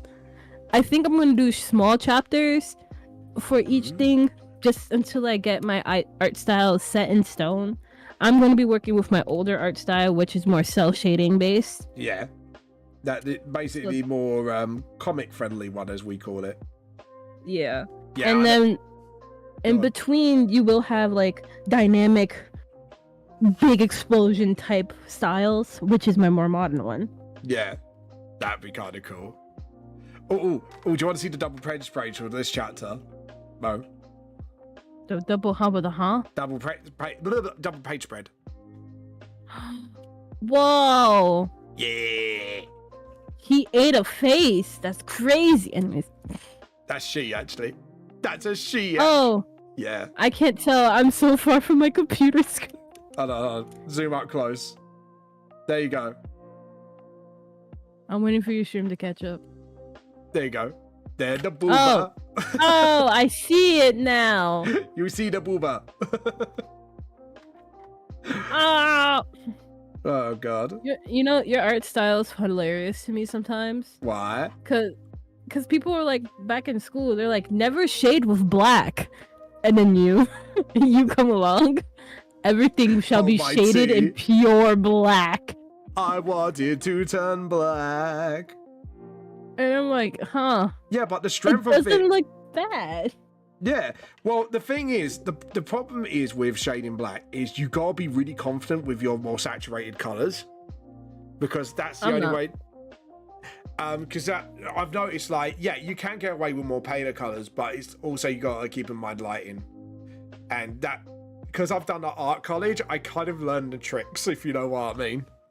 This is why I said buy some one of the videos. Art college. Yeah, but I'm talking about like. Not just learning like different 2D art styles. I'm talking like photography, filming, stuff like that as well. It really does help learning how to like contraposition your lighting and pages and stuff like that. Because obviously part of filming and animation is storyboarding, as you know. But yeah. But yeah, you would know personally. But I'm talking about like when I did the advice video the other day. I went to art college. I got a science degree. So you got a science degree? Yeah. Mo, you got brains? Next question. Next question. Cannot confirm nor deny, can you? They not like us. They not like us yet. They not like us. Oh, apparently. Oh, it's delivered. You got it in the bedroom. I got it. I was gonna say to you. Yeah. I bought Rachel some Pokemon packs to cheer up for being ill because my lovely wife, sadly, got ill the other day. We spare you the gruesome details, but she wasn't well. I'm gonna tell you that right now. So I hope she feels better. She's getting there. Said hope you feel better. Okay. How are you feeling now? Better than she was, so she's still a little bit in pain, but yeah. Okay. I hope you pull ultra rares in You got every full pack. art. Show me! Rachel got a full art! Show me. Oh! I need to see this. What Pokemon is it? What Pokemon is it? Miss Rachel, what Pokemon is it? She's bringing it to us. So we can see it. Miss Rachel, I must know what can I have Pokemon mine, this is. please? Shall I open them right now and see what I get? You're gonna get nothing. Shut up. I've been. You're so mean to me, man! No, dude. Look. This is one of my pulls from a Korean Pokemon pack. I know, I saw. Yeah, the Jolteon. Don't diss me like that. Don't disrespect, man. Innit? They're not like us. They're not like I may have terrible luck, but I do get lucky when I want to be. Oh, it's a drowsy full art. Yeah. Hold on, I show want on the to cam. see. Shiny. Look at that. Hold on. I'm waiting for the stream to catch up. I tried to tilt it so the light doesn't hit it. But it's like he's in the street. What set is it from? That was that from Rach? Hold on, I can. Nintendo, it doesn't say. Oh god damn it. No, they never do. Doesn't it? No, it doesn't It's matter. from Scarlet and Violet base set. Got Scarlet Violet base set, yeah. Rachel pulled a really nice full art. Hold on, Rach. Do you want this box? I just looked it up. You're going for $40. $40 that card. Pardon? $40 that full art. 40. Yeah, not even graded. Yeah.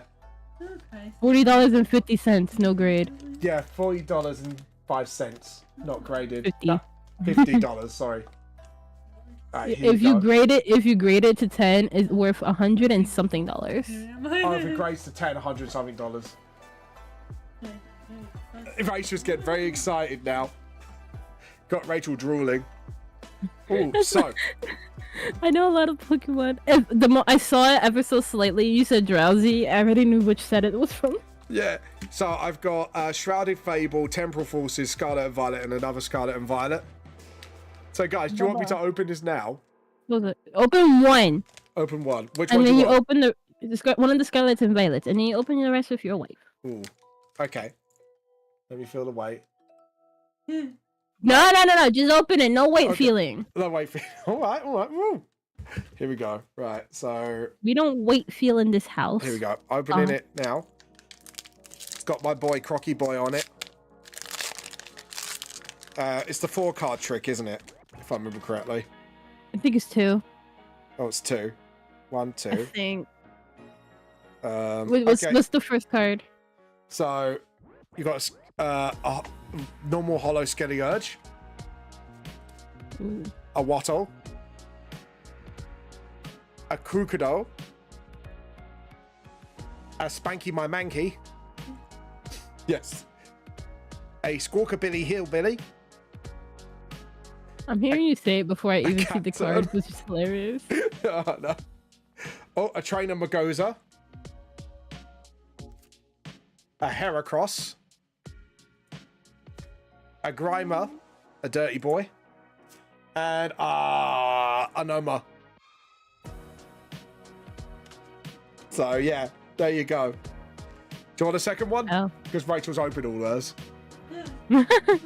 So, here we go. Right, pick out of Temporia, Scarlet, or Shrouded Fable. Shrouded Fable. Shrouded Fable, here we go. Right, so we're going to open it up. So it's 2, yeah? Oh, this one feels a little weighty. This might be a good one. Here we go. So, oh no, okay. Here we go. Get rid of the basic energy. We got a Jolt Tick for your ticks. We got a Houndour. A Zora. Oh, watch Rachel, you're going to be on camera. Oh no, you're not. It's fine. A Beware. Beware for Huggles. Academy at Night. A Courier. A Night Stretcher. Ooh, a shiny Sylveon. Not a Pokeball, sadly, but it's a Sylveon. A Seadra. And Zorak, sadly. I told you, you got no luck. Hey, all right. So Scarlet Violet or Temporal? Scarlet and Violet. Let's go. Let's go. Don't fail me this time. Yeah, my wife's quite jammy when she wants to be. Here we go. Let's see what we get. Okay. Baba. So get rid of basic energy. A Rotom. A Chansey for Chance. A Rare Candy. A Fudo. A Lucario. A Rock Carapace? Chestplate. Sorry, Rock Chestplate. A Citio. I'm not going to have to pronounce that one. A Reverse Hollow Captain. Din-da-dane, din-da-dane, din-da-dane, din-da-dane. Yeah, that was terrible. And a Caclydon. I thought that din-da-dane was good. Last not least. Come on, Temporal Forces. Don't fail me now. No. Off. Good boy. Oh, I may have got something on this one. I just saw a peek of something. A Roller, rolling like a gangster. A Ponyta for my Tartar. A Chariot. A Cottonon. A Screamtail. A Heavy Baton. An Iron Valiant. A Whimsicott. I got Iron Leaves Gold. Wow. What? Why did you sound so disappointed? I just said slay, man. Oh, slay. Sorry, I thought you said no. Rachel, I need one. Oh, wow. I got a golden Iron Leaves. No. So, Moshi, what's that hit? What set you said it was from again? Iron Leaves EX, and that was Temporal Forces. That's a gold rare as well. Man, that was a good pull, actually. $10. $10. Graded? Graded $40. $40. Hey! I mean, You, Rachel went, I win. Fuck you. Did you hear that? Yeah, you did win though. Yeah, she did win. She got art rare, and I do love my art rares. Oh god, I can't believe you pulled an art rare like that. Did you sleeve it, by the way? Yeah, she bagged it and sleeved it. Oh god. So the only rares I've got so far, I'll show you the rest of them. I got a full art Squawkabilly EX, a Medicham full art EX, a Skeleurge. Sorry? The current most expensive Pokemon card is a Pikachu EX from Surging Sparks at $506 just flat. Hold on. So, Surging Sparks Pikachu EX, is it full art or just an irregular EX? I'll send you an DM. Yeah. Make a picture of it. Yeah. I've got a few X's, but yeah, I've got 2 full art EXs. One's illustrated rare EX full art and Iron Leaves Gold rare. That one is that's the second highest. You ready to see which one's the first highest is? Go on. That Pikachu is at $500. This Umbreon EX from Prismatic Evolution. Yeah, I know the one. The full art. The costs full art. $1,800. Oh, you want another one? no, just say that. Oh, Rachel's got the 2 Pepper EX Pokemon as well. Sorry? Skull Billion. Do you want me to show it to the camera? It looks cool. So it depends if it's competitive, because some EXs are competitive, so some of them can be worth something. There you go. Yeah. Oh, if it's a Pokeball with shiny, that's a Pokeball rare. Rachel's got a few Pokeball rares. The trainer one, I'm talking about the Pokemon themselves.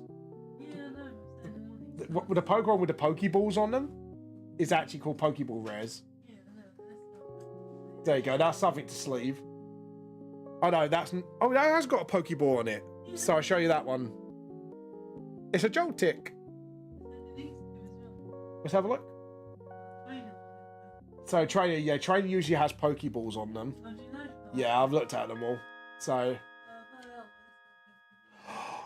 yeah, that Dusclops, that's got Pokeballs on it. There you go. So yeah, Rachel's got 2 Pokeball rares as well, which is kind of cool. I got like, the only thing I got was that Golden Valiant EX. I don't think any of my shinies are Pokeball either. Hold on. There we go. Yeah, you got the Kecleon. Yeah, Dindadane, Dindadane, Dindadane, Dindadane. I can't help but doing that when I mention that Pokemon. Ever since I've watched Dandandadan, it's now Dindadane, Dindadane. Vamp, I must disappear. I have to go do adult stuff. No, boo adulting. Oh, cool. I have to. I have a trip coming up. Where are you going? Puerto Rico! Way! That sounds like fun, actually. I'm not gonna lie. It is. It's gonna be.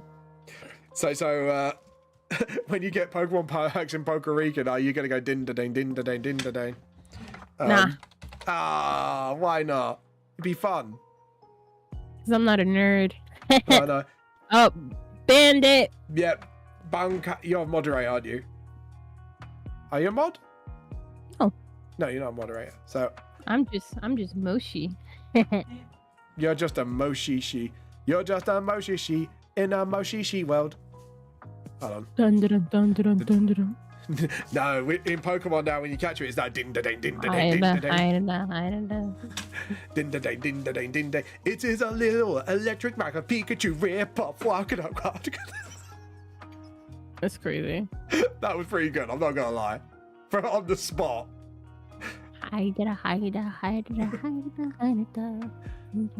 But it's still cute anyways you hug it. Hide it. Oh my god. You can make lyrics for it. Oh, we gotta make lyrics for it now. Get the butt out of here, Vamp. What? Why? Alright. Right, why get out? I think it's funny. No, the butt. Get the butt out of here. That's what I'm doing. I'm on my way. He's plaguing your stream. Dude. Bun Kai. He plaguing it. No one likes the bat. He must be disappeared. Yeah! Bunkai. Bunkai. Bunkai. Oh my god. Alejandro sobs. He's one of my favorite voice actor. Oh, nice. Right, now we can get back to drawing.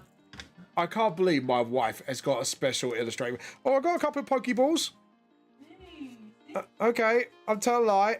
I think they're usual shinies actually for this set, but it has got Pokeballs on it, which is my Seadra and Sylveon reverse rare. I don't know if that's her in the camera, but I can see a little bit of her head. They can see your head, Rach, a little bit. I'm turning the camera. I love the short hair. Oh, loves your pixie cut, by the way. Moshi said loves your pixie cut. Oh, thank you. Your pixie cut made a little appearance. Woo! or was it Pip's favourite thing to go? Woo! Pip actually woos. I think you heard him once or twice wooing on the camera, on the mic. But yeah, he's like, woo! He tries to meow, but it sounds more like a woo than a meow, if you know what I mean. My cat can't meow. He's struggling. He's struggling. He will one day. He nearly did it today, actually. Bless him, Pip. Oh, baby boy. He literally he nearly actually meowed. It was like a half meow, half woo, wasn't it, Rach? He sat on the box, went meow woo, meow woo. I must disappear. Go on then. See you later, Bye, Motion guys. Street. Bye. Go and do Remember, adulting. Vamp chat. I'm cool. Don't let Vamp disagree to anything. Hold on. You said you're cool. No. Yeah. Are you now? You know what? What? No more voice acting classes. No. All right, I'll be nice. There you go. How's that? Better now? I'm scared. Because he goes, yes. Yes. It's a Rogel Dawn, yes. He doesn't mean anything by it. It's our old pal Rogel Dawn. All right, chat. I'll see you guys next time. I'll See come you bully next Vamp whenever he streams again. When he- I hope you all have a splendid day. And please look forward to my comic. Also, look forward to Vamp's Revamp part 1 and 2 of his books, and him going on to this amazing comic that signed up with him. That was in English. And this amazing brand that signed him up. It was awesome. Thank And you. to all the people who just stopped by and lurking, don't forget to follow Vamp. He's an okay guy. He's also British, so it's whatever. Ta-ta! It's I hope whatever. everyone has a splendid evening. What's... Yeah, you too. Oh, Pip's been naughty again. You have a good one. Pip's Pip's trying to get to the kitchen surface. He's following his sister's ways. It doesn't mean sit down. I wish I could show you, but Rachel's there. But my wife, sorry, gotta stop doxing. Yeah. Rachel had to literally hand. My cat does not understand the word no. He doesn't like the word. No. The word down. He understands that. He just, He just ignores it. yeah. He just doesn't want to do it. Why don't you find something like that? I told you, Rach, put him in kitten socks. I take the payment in cash, thank you, love. That's why she doesn't Oh god, there is actually kitten socks. No, there is. Your mum's gonna Is that what we're gonna do? How about we pay at Motion? Okay, I have an amazing rest of the stream, an amazing night. Thank you so much. I'm gonna pay you in cute little cat socks with Pip so he can't climb in anything. Is that good? I could pay you in that. I could pay you in embarrassing Pip videos. I can pay you in that. Or hopefully a potential job, maybe, you know? You never know. Wink wink or nudge nudge. But yeah. Bet. Yeah, there you go. Right, I'll pay you in the humiliating Pip pictures. There you go. And he probably look at you, why'd you do that? Can't climb anything now. Because he's trying to climb on the kitchen surface and his big sister is refusing to teach him no. But there you go. She's scared of him. Yeah, right? What? His big sister is scared of a baby. I'm just saying. Oh, no. He might fall off. No, we won't do it again. Yeah, I'll do it again. Oh dear. Oh, I'm so jealous of you. Like, there's me who got excited and you still outbeat me. That's a gold rare. You have... You got a good card, isn't it? Yeah. Good card. How many good cards have you got? I don't know. Yeah. So what I do is, Rach, to knock it down, just do that. Oh, you got to do it a little bit. Don't bend it. No, not bending it. You just do it like this and it knocks it down. Or It's alright, it's fine. there you go. Oh, okay. So you just tap it on the table just gently, and then it, because of the sleeve, it will slide it down. No, like that, Rach. Get your mind out of girl. I wish you could hear the buttons I press when, you know. Rachel, go touch grass. Okay, ask is over here. Yeah, go touch grass. Go touch grass, Rachel. There you go. Yeah, I wish I could put her on camera right now. She's literally touching the cat grass that we got for low. Yeah, sorry. Sort of fully grown. I think he's still growing. He's still growing. No, he's getting big. I've got a feeling he's going to be a very big boy for his mummy and daddy. Oh, he's only 6 months. Yeah. But yeah. But oh, earphone. I really need to get a longer cable for these headphones. He's only 4 months now.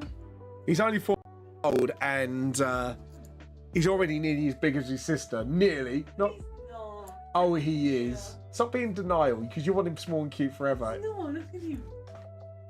He's not. He's nearly there. Oh, I'm going to put him side by side. Well, on Keep camera. looking at them side by side, not on camera. Yeah. Which is good about Yeah, look, he's nearly there, Rachel. Half the size, but he's getting there quickly. Like he's looking at him like, what are you doing near me? What are you doing, Mommy, when you're near me? Yeah, he bullies me. I don't like him. Yeah, Pip does bully his sister quite a bit. He pushes her out of sleeping spots and all sorts. Steals her food. Yeah, just lets him do it.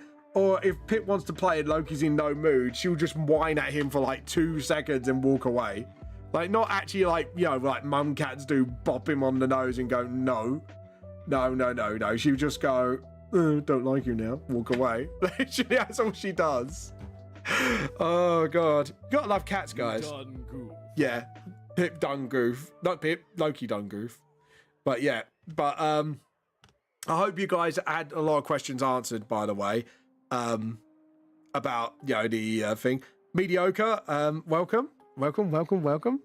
But yeah, like, yeah, it was an amazing experience though.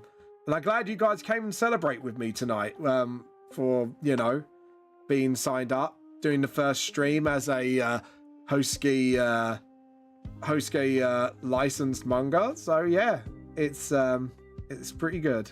It feels pretty good. And yeah, please check out Moshishi's comic. Please check out her Twitch streams, which I'm going to do a shout out for you now, Moshishi. There we go. But yeah, but I may have to do a VTuber version of Dendadan and do the Pokemon Dindadane. I'm now gonna have to write up lyrics for that because I feel I could come up with with really dope ass, really bad or dad pun version of Dindadane. He is electric rodent. Oh, don't. He like, yeah, was it? I said he's a Pikachu ripoff or something, didn't I? I was like, but he's still cute. Anyways, there you go. So, I think I could come up with something. Oh god, he's still electric road and he's still a Pikachu whip up, but he's still cute though. Hey, Dindadane. Likes to chew cables and electrocute itself, but he can't get affected anyways. There you go. Okay, I think that's pretty good. I'm pretty happy with that. Oh no, that was pretty bad singing voice. I apologize. Oh shit, I ran out of tea. God damn it. Oh no. Oh, no tea. Oh no, I've got a little bit left. Hold on. Rach, I'm running low. Yeah. Ooh. No, I'm not going to ask her. She's too ill, so no. I'm not going to be that mean. No, you're too ill, love. Just saying, I'm running out. No. What? It's in front of the TV. Yeah, there's a white basket. That's where your cards are in. Do you remember? Oh, no, I sleeved them up for you in the folder. Yeah. But it's all in your folder. I made sure of it. Oh. And the only thing that should be in your box is all the stuff that's like in these. Yeah. Oh. Yeah. Oh, see? Yes. I made sure of it. I organised it for you nicely. Oh, the commons. Here. Cars, here and here, love. It's all here. Yeah, it's all here. No, not just today's one. I mean, yeah, other ones. Yes, all here. I just want to make sure I'm not getting mixed up. No, I'm not getting them mixed up. I made sure of that one. Yeah, no, better not. Love you too. I know what I'm like. No, I made sure it was all organised properly for you. But yeah. Love you lots. Yeah. There you go. Right, let's get this done. Got over an hour left. I'm just gonna try to think. Okay, so we need to do the face thing. Right, I'm gonna zoom in on the face just so I can see what I'm doing. Okay, so we do this. What I'm probably gonna do is kind of go through the facial stuff first, and then right. So we got like there, and then just sort of there's like a 2 little diamond thing here. Do that, and then just sort of rub out the line. Pardon me, sorry, excuse my civil play. I'm nearly burnt there, but yeah, and then but yeah, there we go. And then sorry guys, hold on, give me one moment. Trying to think here, trying to think a little bit, but yeah, but that is awesome. But yeah, I'll just I'm glad you guys actually got some insight as well about being self-published and all, because it does help. Like, now I've got like knowledge and stuff, and it's like now I've got knowledge of possibly being on the published side as well. Hopefully, then I can give a bit more decent advice, if you know what I mean, about being on the publishing side. Because the thing is, the only thing I've heard from a lot of people is like horror stories, and the fact now we got a publisher that's made by creators for creators, which is absolutely brilliant. Yeah, just feel free to ask away, and hopefully I will be able to sort of answer questions when LSF's not around. If not, you can talk to him on Twitch. Actually, do you know what? I'm gonna make a new chat now it's fully announced. Yeah, that is fine.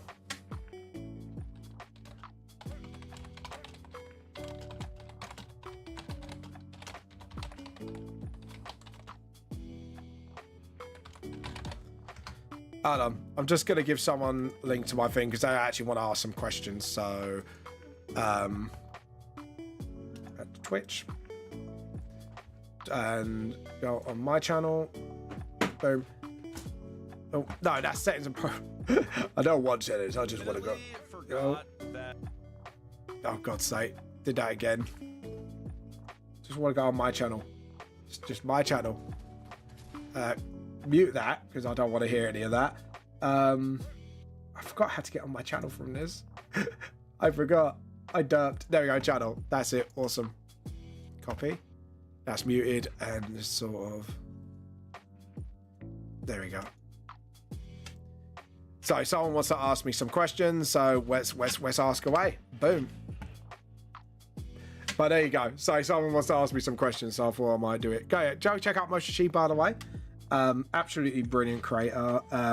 Hopefully soon to be maybe the voice of Hosuke, you never know, which that's going to be quite cool. So yeah, so Moshishi, I want to be your agent now. I want to be paid in 5 Yorkshire tea bags sent to this address, please. not money, just a bunch of tea bags.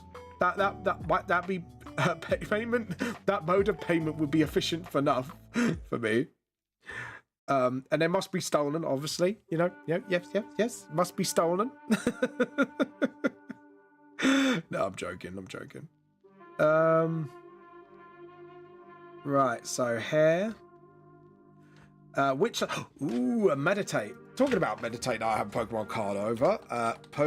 Is it CTH? Yeah, Poke Catch. Great Ball. You got great balls. I like great balls.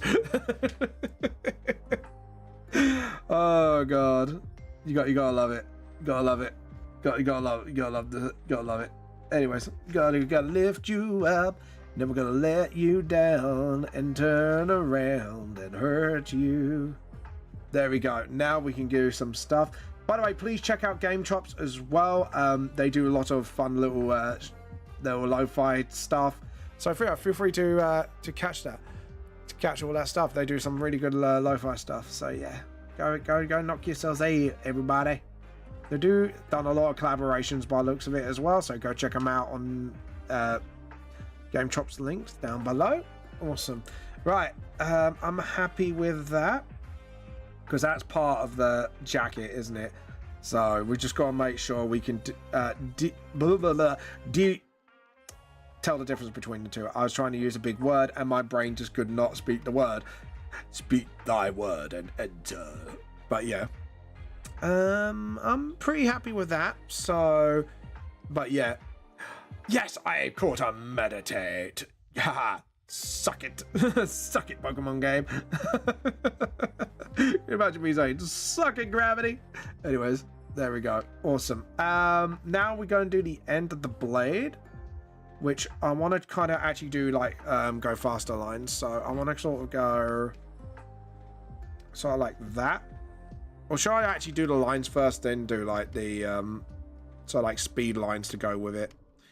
Not too sure, not too sure. I need a speed line brush, honestly. I really do. I need to grab some for Clip Studio.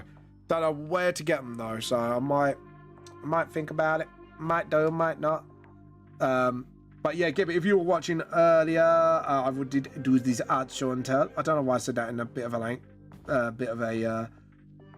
bit of an accent, but there you go.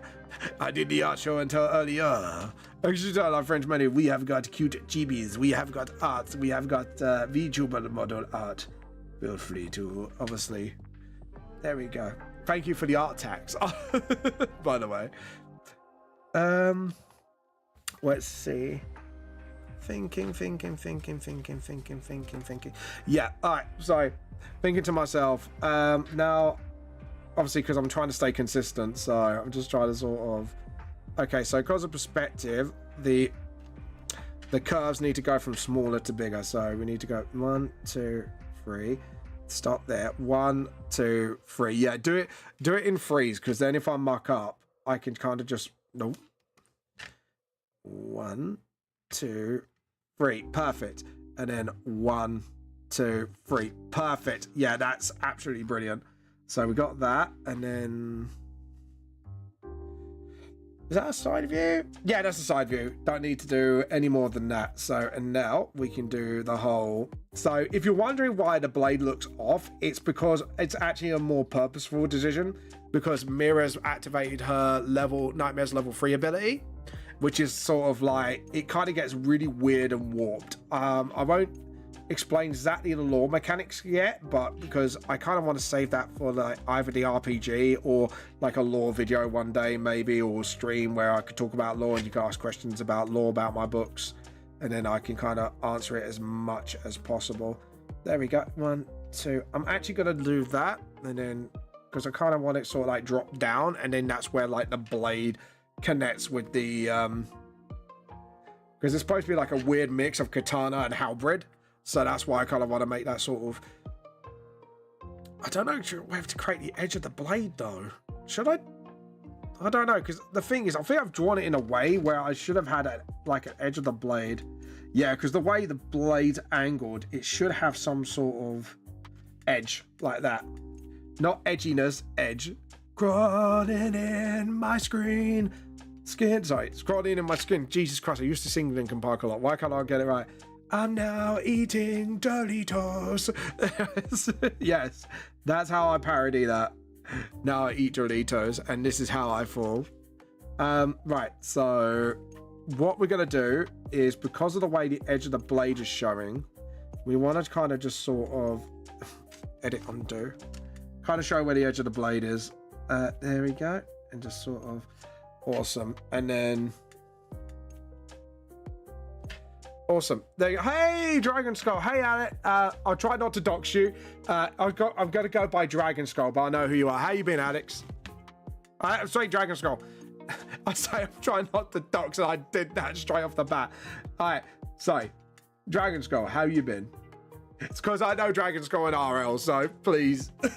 I apologize. I apologize for doxing, but there we go. How you been, Dragon, by the way? Dragon Skull. Yep. So what is your question, by the way? Because I've said any questions about it, I'm more than happy to answer on here, unless I don't know 100%. But if you do have any questions about the publishers themselves, LSF is on Discord. So if you want to ask him questions, feel free.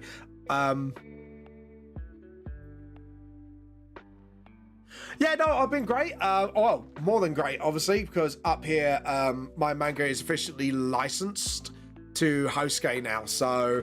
And we're looking at first magazine release June. Yeah, about June. June 2026, not this June, next June. So yeah, so which is really cool. Which is licensing is different than IP buy. So, and actually, he actually told me what the difference is because when you IP buy, it's more of they have the exclusivity rights. It's not like copyright or anything. It's more exclusivity. And then obviously a license is like you're renting out your IP basically to publish. So yeah. So there you go. Yeah, it is crazy though. It is absolutely crazy.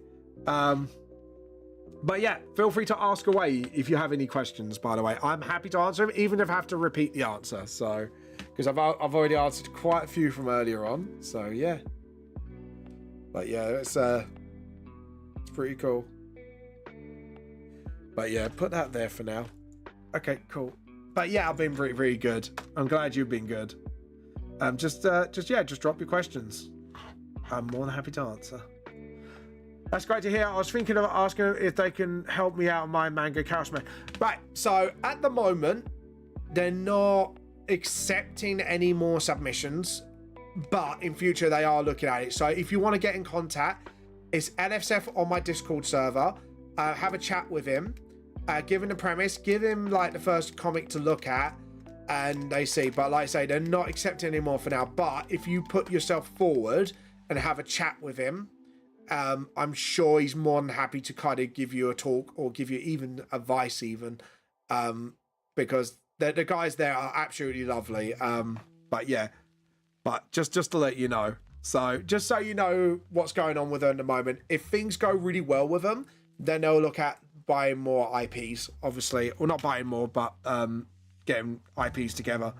Because I think actually they will be able to help you as well, writing wise, as well. So because they've given me their like editors and that to help me with my story and stuff. So yeah, but yeah, I'll do that. Also, I mentioned yeah. So just let him know I did do the art for that with your old publishing group, and have a chat with them. And I'll have a chat with them on your behalf as well if they ask anything about it, just so you know, just so we can get things moving along better, because these guys are absolutely phenomenal dudes to work with. Like I said, and I'll tell you actually something about it all, guys, if you're interested, is I didn't even sign the contract yet, and about a month in, they literally gave me an editor and a art editor and writing editor to work with. That's just how chill these guys are. Because normally a lot of people wouldn't do it straight off the bat until you sign the contract. But the fact they got me to help me to see how I gel with them, with the revamp stuff alone, is brilliant. So what they do is they will assign you, because I'm not an artist for them, it's just my mangas with them for now. And maybe if things go well, maybe then they start looking at hiring more artists and writers and stuff like that. So down the line. But yeah, it's my brain's going off skew with right now. But yeah, so it is pretty cool. So because I'm looking at, hopefully if everything goes well, 2 or 3 years time, maybe this will be becoming my job. So yeah.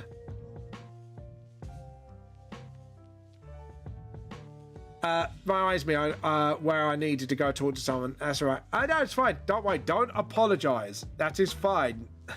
I know. I understand utterly. Do not worry. But yeah, just as long as you understand, it might be some time before they get the ball rolling. So, because they've kind of like looked at people's like the only reason I got lucky with NSF and them is because they were at AnimeCon when they were starting to put the plan together, not even getting the company up and rising yet, and they were talking to me in the first place and they showed a lot of interest in my manga and with the potential of it. So to be honest, admittedly for me, it was more right place, right time. And that's just when like AnimeCon threw their first convention, and that's when I literally, like the convention I'm going to in Birmingham, that's when I first started talking to them. But they are absolute lovely lads, like to talk to. And the guy who was on here talking about his stuff, he's NSF is his baby. and that's one of their flag. I think it's going to be like one of their flagships, if from what I gathered. But yeah, it's absolutely awesome. So yeah, like I say, have a chat with them. They're really nice guys. My advice is to you, Dragon, however, is one, if they do give you a licensing contract, get it checked by a solicitor first. But to be honest, what I got out of them was brilliant. So I couldn't ask for a better contract, which was brilliant. But yeah, because like I think like I didn't even know the bare minimum for them was 220 for the contract, and in fact the maximum was 500. I was like, wait, shit, I got full whack. What the hell? Like I didn't even realize. I thought like someone else would get a bit more than I would, which is fair enough because I am fairly unknown.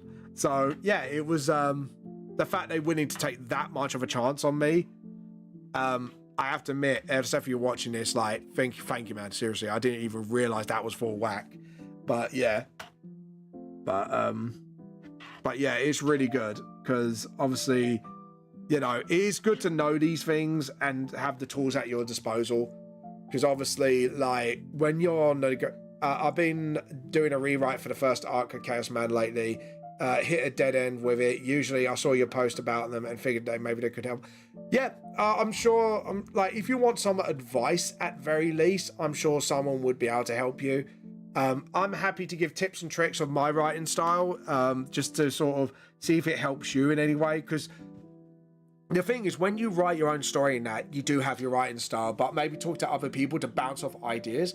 What I would recommend is try and get into a community of other writers or comic makers or mangakas and just talk to them about your story, bounce off ideas, stuff like that. Because actually doing that might actually help you to gain ideas and kind of help you with your, like, how to improve your writing style now. Because sometimes looking at what other people have done can actually really help you how to do yours.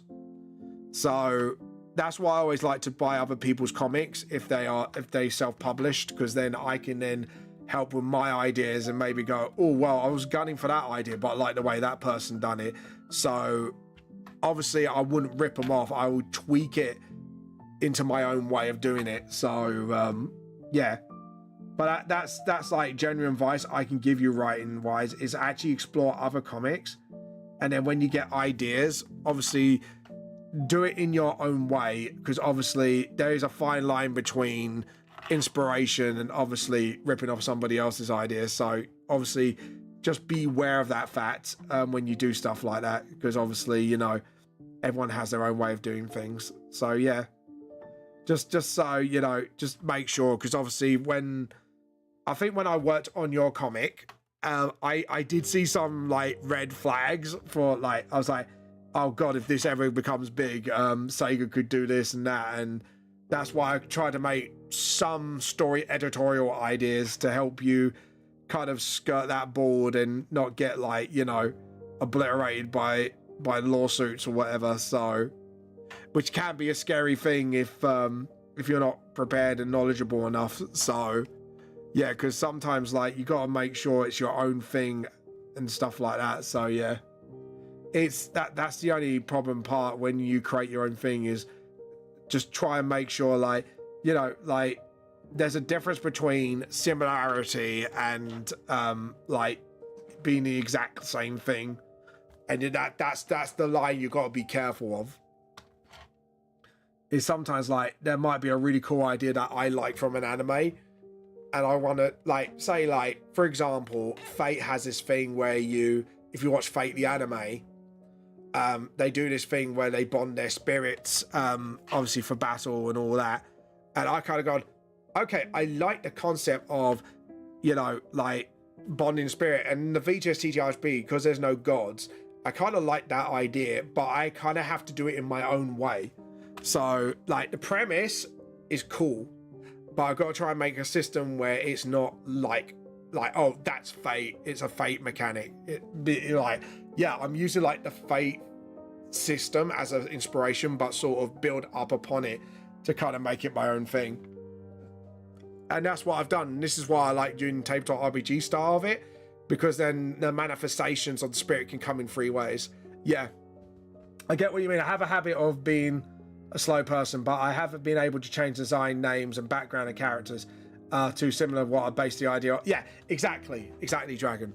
But yeah, that was my advice. That's why I tried to help you writing wise a little bit as well, is to try to help you go, I like your idea of this, but we need to do it your way. Otherwise, again, it could sound way too close to something else. So, and also it makes it a really good way to define yourself compared to other mangas.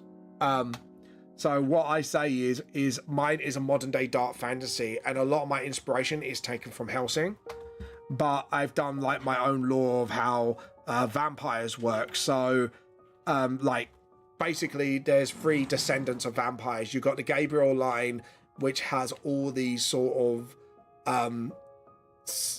like the strengths of the vampire in there, but not much of the weaknesses. Apart from there might be certain things like they're more likely to get affected by silver bullets and stuff like that.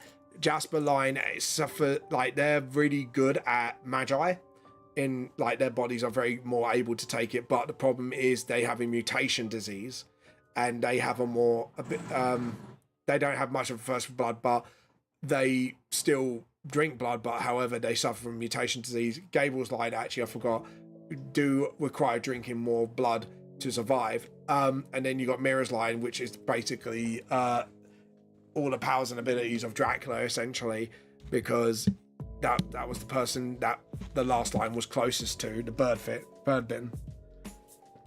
I think it's because I was too scared to change anything, even though I saw straight up it was owned by somebody else. Nowadays I'm open to suggestions as long as it doesn't change the story too much. Yeah, exactly. And that's the part of being a better writer, is knowing when you need to look at things and take suggestions from others and go, oh, okay, you know, I want to make this my own thing. How do I do it?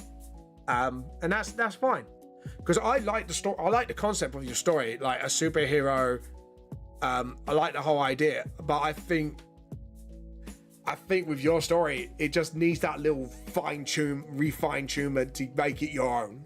And long as then when you make it your own, then it can really blow up. And I do believe in the potential of your story. Like, I believe in potential in anyone's story. But yeah, it just needs to be refined so certain entities don't come after knocking your door for, you know what I mean? That's the only thing it needs. It's just that little bit of fine tunement, and then you should be like good to go. You should be laughing. I forgot to put some bits in here.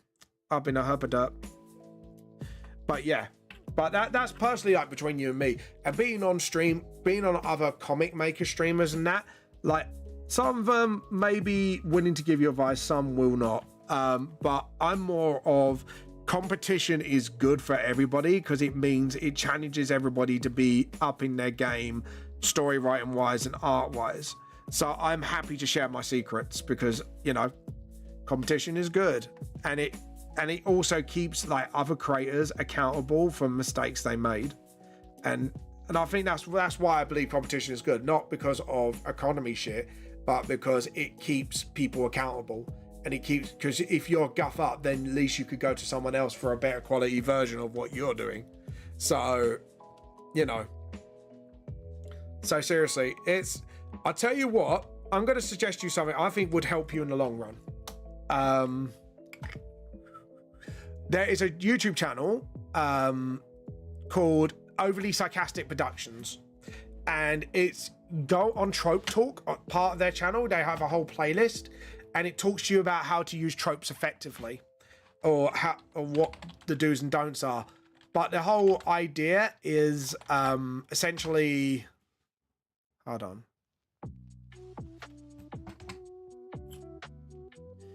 Yeah, there we go. Obviously, I'm going to pause that because I don't want to be copyright striked by Overly Sarcastic Productions. Sorry if you heard a little bit. Copy. There we go.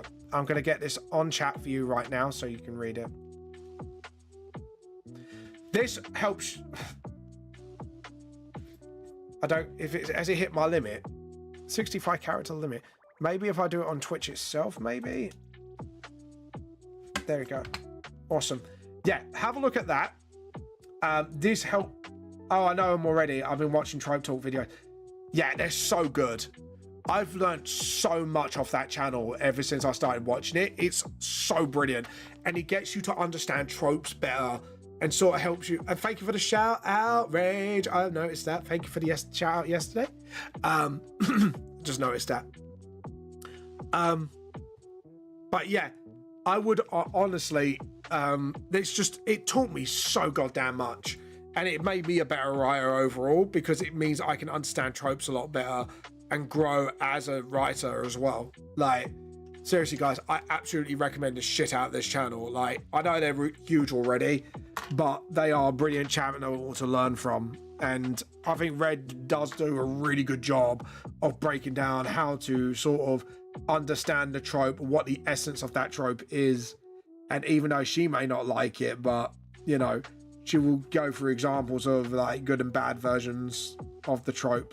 So yeah, I think it's a channel worth learning from, and I 100% support, definitely should support them. But yeah, but like I said, they're a good tool to learn wise. Dungeons and Dragons is actually a good teacher as well, because it teaches you to world build, and it can teach you to improvise when you need to. So the best thing I will tell you about writing a story, you may set out with all these ideas and you got a strong way of going, all right, I want this to happen, I want this to happen, I want this to happen. But the problem is with that sort of thinking is you get stuck. Sometimes you might find a scene that you're not comfortable with because it doesn't seem great when it comes down on paper. So what I personally do is do the old DM, improvise on the spot. The more you DM as a dungeon master, the more you learn this skill. And it is a fucking handy skill to have when it comes to writing scripts and stuff like that. Because, like I say, all good plans always go awry. And that is a plan I always say. And it helps with your autistic brain as well, because then you can train your brain to go, okay, this has gone wrong. However, I can improvise and kind of work my way through this and sort of learn from those mistakes. And the thing you got to learn about doing comics and writing is there's no such thing as perfection. Same with art, same with everything in life. There is no such thing as perfection. Perfection is bullshit. And I'm going to be honest with you. Perfection is bullshit. Because if you're trying to make the perfect manga and comic that everybody's going to love, you're not going to get anywhere, because art is subjective at the end of the day, and someone else's idea of perfection could be another person's rubbish, if you know what I mean. So what you got to do is write the story you want to tell and do 80% your best at the time. Learn, grow, move on. And the only time you should go back to something is if you got more to add to it and make it better. That's why I'm doing VTS Revamp 1 and 2, because I know looking back at it, I've done well for the time I had on that time book, but there's things I wanted to add. There's new chapters that I wish I added in the first place, and make the art better way it is now. And the more you adapt to that kind of thinking, the more you're open to suggestions and to grow and improve. Because at the end of the day, if you think you're perfect, you're never going to grow. And that's the problem right there. You could easily fall into that trap and never grow and go, oh, I'm the best. Oh, I know everything there is to know about this. No, you don't, because there's always something new to learn. There's always a new technique that's been discovered. There's always a new art style that becomes popular. Like the black and white shading. People go, oh, don't do black and white shading. It's garbage. I found a way to do it. Black shading. But I still got a lot to learn. But yeah, I agree. Not everyone I expect to love Chaos Man or become a big successful series. I just want to see all the chapters I've written in comic form. Never once I thought of it. Yeah, no, obviously you don't. But it's something I've learned down the line, and I admittedly, I'm not saying that I thought I was perfect, but I kind of went, okay, I think I've learned everything I needed to know, and it stagnated my art for a little bit because I thought I've learned everything there was to know. And to be honest, when I saw Drifters, which is the manga that the Hellsing guy made after Hellsing, I was so fucking wrong. And I realized, even from the guy I got inspired from to do this, I went, mate, I've got a lot to fucking learn. And I literally just went, okay, I got a lot to learn. Let's do some more growing. And after that, that was it. That was history for me. And my artwork kind of went through like a slow and steady improvement phase. And even now, I'm learning ways to improve. I mean, because I went from, yeah, this is where this is what I can do now. This is my 80% now. So yeah, and then hopefully it'll be another 80% once I'm done with it. So yeah, and then hopefully I'll grow and learn from this one. But yeah, and the 3 rules I go by when criticizing my own work is, what do I like about it? What I don't like about it? How can I improve? And you improve so much fucking faster. Thank you. Yeah, I'm happy how far I've come, but I know I gotta grow. I've got a lot of growing to do still, but that's going to be my mindset. Like, I'm going to teach myself to go in is, yeah, I'm happy with it, but I've got growing to do. But yeah, and same with writing. You could put the mindset into writing, and I think that's what I mean. Like, when people get stuck, I think people try to do the perfect, like 100% of the time instead of the 80. You got to do the 80 because 80 is way more achievable. But yeah, but I hope the advice I'm giving you today helps, because I know people get stuck so fucking much when things go like that. Like, the advice I also gave the other day on one of my TikToks was, personally, how I write my mangas is I do a bullet point script. Because I'm dyslexic, it makes it harder for me to write things down. So I do a bullet point script, and I write down everything by bullet point, just 1 or 2 sentences, what I want to happen in each chapter, in each volume. And even for the whole book, I write bullet points that I want to happen. So 1 bullet point for each chapter. And then in those chapters, I want 3 or 4 bullet points that I want to do in each chapter, which gives me a lot more flexibility. Because actually, when I did it that way, I realized, writing-wise, again, improvisation best friend, it gives me a hell of a lot more flexibility of how I want to write this. And I could come up with 200 ideas, and then I could sit there and go, right, I'm going to settle on this one because that sounds the most viable and it sounds the most enjoyable to read.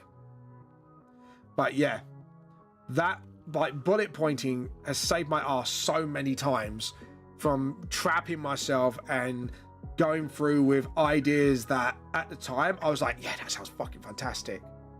I'm gonna write it this way, and then you realize it's like, no, that was fucking dumb. Like, the amount of times it saved my ass from making bad choices writing wise. However, it does have its pitfalls the way I do that. One, it can make you do dumb stuff. However,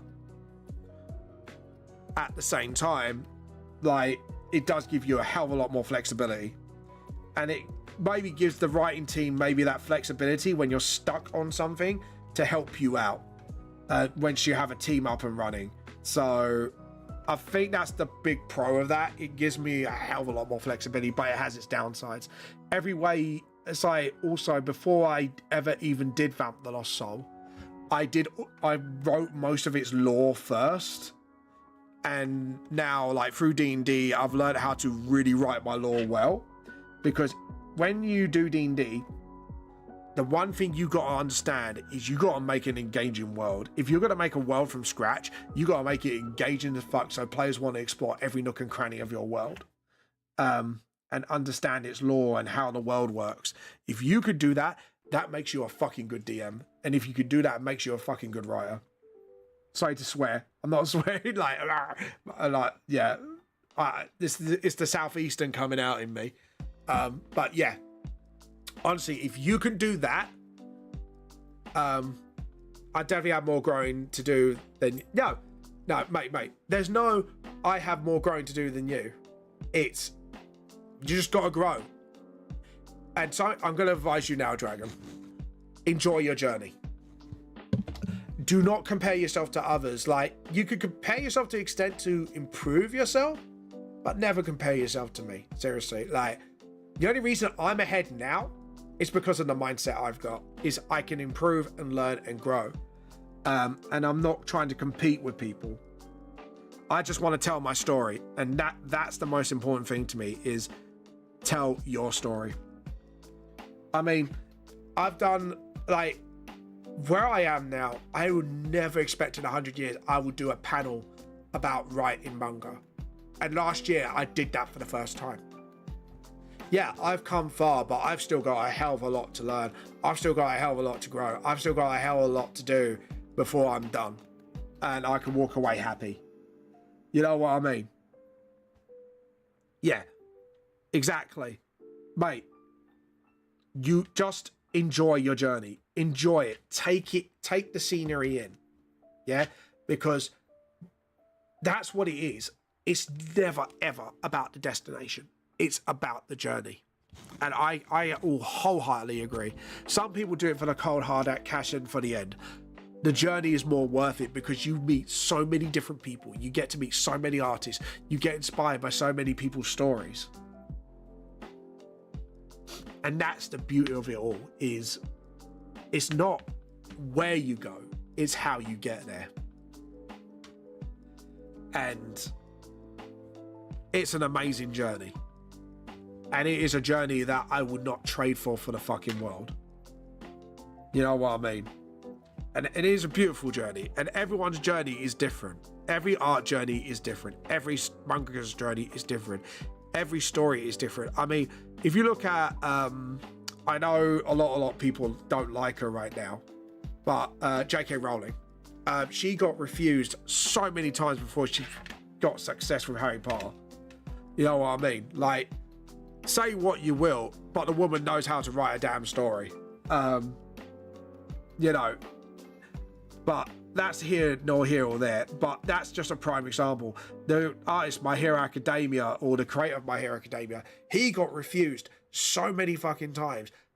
Akira Toriyama, he was, again, it got refused so many times. And he was trying to come up with like 200 stories left, right, and center, and none of them stuck until he came up with Dragon Ball. I mean, and now look at him. Like, obviously he's passed away, sadly, God rest his soul. But he is a cornerstone of manga, and he probably wouldn't be there. If he looked back on himself, he probably wouldn't be like, he probably wouldn't think, fuck, I've got like where I am now, you know what I mean? And that's the amazing part of the journey, is you just don't know where you're going to be till you hit it. And you don't know if you're going to hit that ground running until you hit that ground running, you know? And that's what makes journeys like that amazing, is people just don't know where they're going to be. And that's the best thing you can ask for, is just let the journey take you where it's going to take you. Be smart as well. Make sure you protect your works, but at the same time, just enjoy your journey, because at the end of the day, we're all here to tell our stories, and every story is worth telling. It's just how you go about it. All right, Pip. My cat's just like wanting attention. Is this what you wanted? Attention? Is that why you're being a little bugger right now? Come on, down you go. There we go. Hope it helps. Hope I've given helps. But yeah. But yeah, I could be wrong. My advice might not work for you. But that's all I'm here for. But yeah, if you want advice, just let me know, and I'll give it as much as best as I can. I wanted to do it for the enjoyment of hearing people talk about something I made. Chaos Man was a hero invented when I was 5, back in the heavily inspired Sonic the Hedgehog. But as I got older, I came up with these new ideas and evolved into the first comic. that you did for me, and it was a hell of a journey with Crown Root at the time. It then it went disbanded after I reached a dead end for a few years. Now I feel like back. Yeah, exactly. And don't feel ashamed about backing out your journey, because everyone needs a break sometimes. Sometimes you just need to walk away, take a good long soul search, and then you get back on the pony, as they say. So yeah, and there's no shame in it, mate. Honestly, no shame in it all. You know, there's been times with VTLS where I had to walk away, like just for a little bit, like not like as long as some people have, but I've walked away from it and I've just gone, okay, right, let's walk away, let's retreat and re-strategize, and then boom, rest was history. What's going on? Is it not? Oh, selection, that's why. Got to deselect. There we go. Awesome. Okay, so I forgot to do the hilt of the blade. I forgot the hilt of the blade. See what I mean? Like, I'm making mistakes right now. Like, hold on. I haven't done the hilt of the blade yet. But yeah. There we go. Select, deselect. But yeah, like I say, feel free to follow this channel, Dragon, and, you know, come on as often as you want, ask questions. As long as it's not during the D&D session, I'll be fine, because I've got to obviously concentrate on being a DM. But yeah, I'm happy to answer any questions. And LSF hopefully will be around on the streams more. He'll be happy to answer all the questions you need. You know, at the end of the day, you know, you got to do what you got to do. But yeah. But honestly, like, you know, journeys are gonna have ups and downs, and sometimes you just gotta do what you need to do. Okay, so what I'm gonna do is I'm gonna hide those shadows a little bit. Oh, what's going on here? Oh, it's playing catch up with me. Okay, cool. We don't want that one. We want that one. So I need to see at the hilt of the blade a little bit. So yeah, but we all make mistakes. It's how you go about it, mate. I try my best to find some time, but I want to get back onto the... Yeah, and that's fine, mate. You can get back on that road. I sometimes, like, I may lurk, but I watch streamers as I lurk to kind of, like, you know, watch them, see what they do. Because sometimes also, people sometimes don't get is... when you want to get your manga out there, it's also about the social media game as well, and you got to play that game. But just enjoy your journey, and that's all you can ask for. Just enjoy it. Get out there. You don't have to take all the advice you've given, but keep it in mind as well, because sometimes that person may just want to help, and you never know, that help could lead to good things. You know, I took a chance with Hosuke, and I'm taking that chance now. And even if things don't turn out, and, you know, either the company goes down for some reason or whatever, I had the journey, and I can say with pride that I know I made the best choices. You know, and that's what it's all about. And I met some amazing ass people as well for it, and I just can't ask for a better opportunity than this. So, you got that one chance. As Eminem says, that one opportunity. The question is, will you grab it? And that's what life is all about. You don't have to take major risks, but sometimes taking that one small risk, that small leap of faith, can lead you to great things. But make your risks calculated risks as well. And that's the kind of risks you should be taking. But yeah. Yeah, I think I made a great choice calling out to you again. Sorry, it's been... No, dude, it's fine, right? Alex, everyone has their life journey, right? Everyone has circumstances where you might not talk for years. It's like what my friend said to me is, they cannot talk to me for like 5 years. And when they talk to me again, it feels like it was yesterday that maybe I just rang up and just said, hey, how are you, mate? Up for a chat. Everyone's got their own lives to lead, and as long as you understand that, that's fine. You know? So don't beat yourself up over it, mate. At the end of the day, everyone's got their lives to lead. So, you know what I mean? So, you know. So don't worry about it. I'm not going to hold a gun to your head and go, talk to me now. You know what I mean? I'm not going to do that. So, you know, everyone's got their lives to lead. And that's pretty chill. You know? So, yeah. Like, I know Mop Bear, like, one of our most wholesome people in this chat, can't always make all my streams. Oops, sorry. Ignore that. Ignore that. I didn't mean to clear the chat. My apologies. My bad. I was just looking at something quickly. Right, guys, it is end of stream time, so I'm gonna have to end the stream here for now. I've gotten pretty far with this today. So yeah, I'll probably finish this off stream. I'm pretty happy to look at that. I wasn't too sure about that back arm pose. I'm still not too sure about it now, but you know, we'll see how we go with it. It looks fine so far. It looks like she's about to kind of slash down or jab, which is good. That's the kind of vibe I wanted to go with. Let's see who we're going to raid. Let's see. Woo's T, shall we steal today? Oh, Nim's around. Let's see. Who? We've already done Ocean Axe last time. I want to try and make sure I support different people. Do you know what? Let's raid Nim. I haven't raided Nim in some time, so let's give Nim a raid. It's been great to track your stream. It's nice chatting with you again. What you said recently really had helped with my confidence in continuing customer. Yeah, that's fine, man, and I hope it helps. And you know what? I hope your journey goes well. Even if we don't talk for another few months or years, feel free to come by anytime. Anyways, guys, thank you for watching this stream. Thank you for supporting me so far with this wonderful journey of being a self-published manga to possibly just a published manga.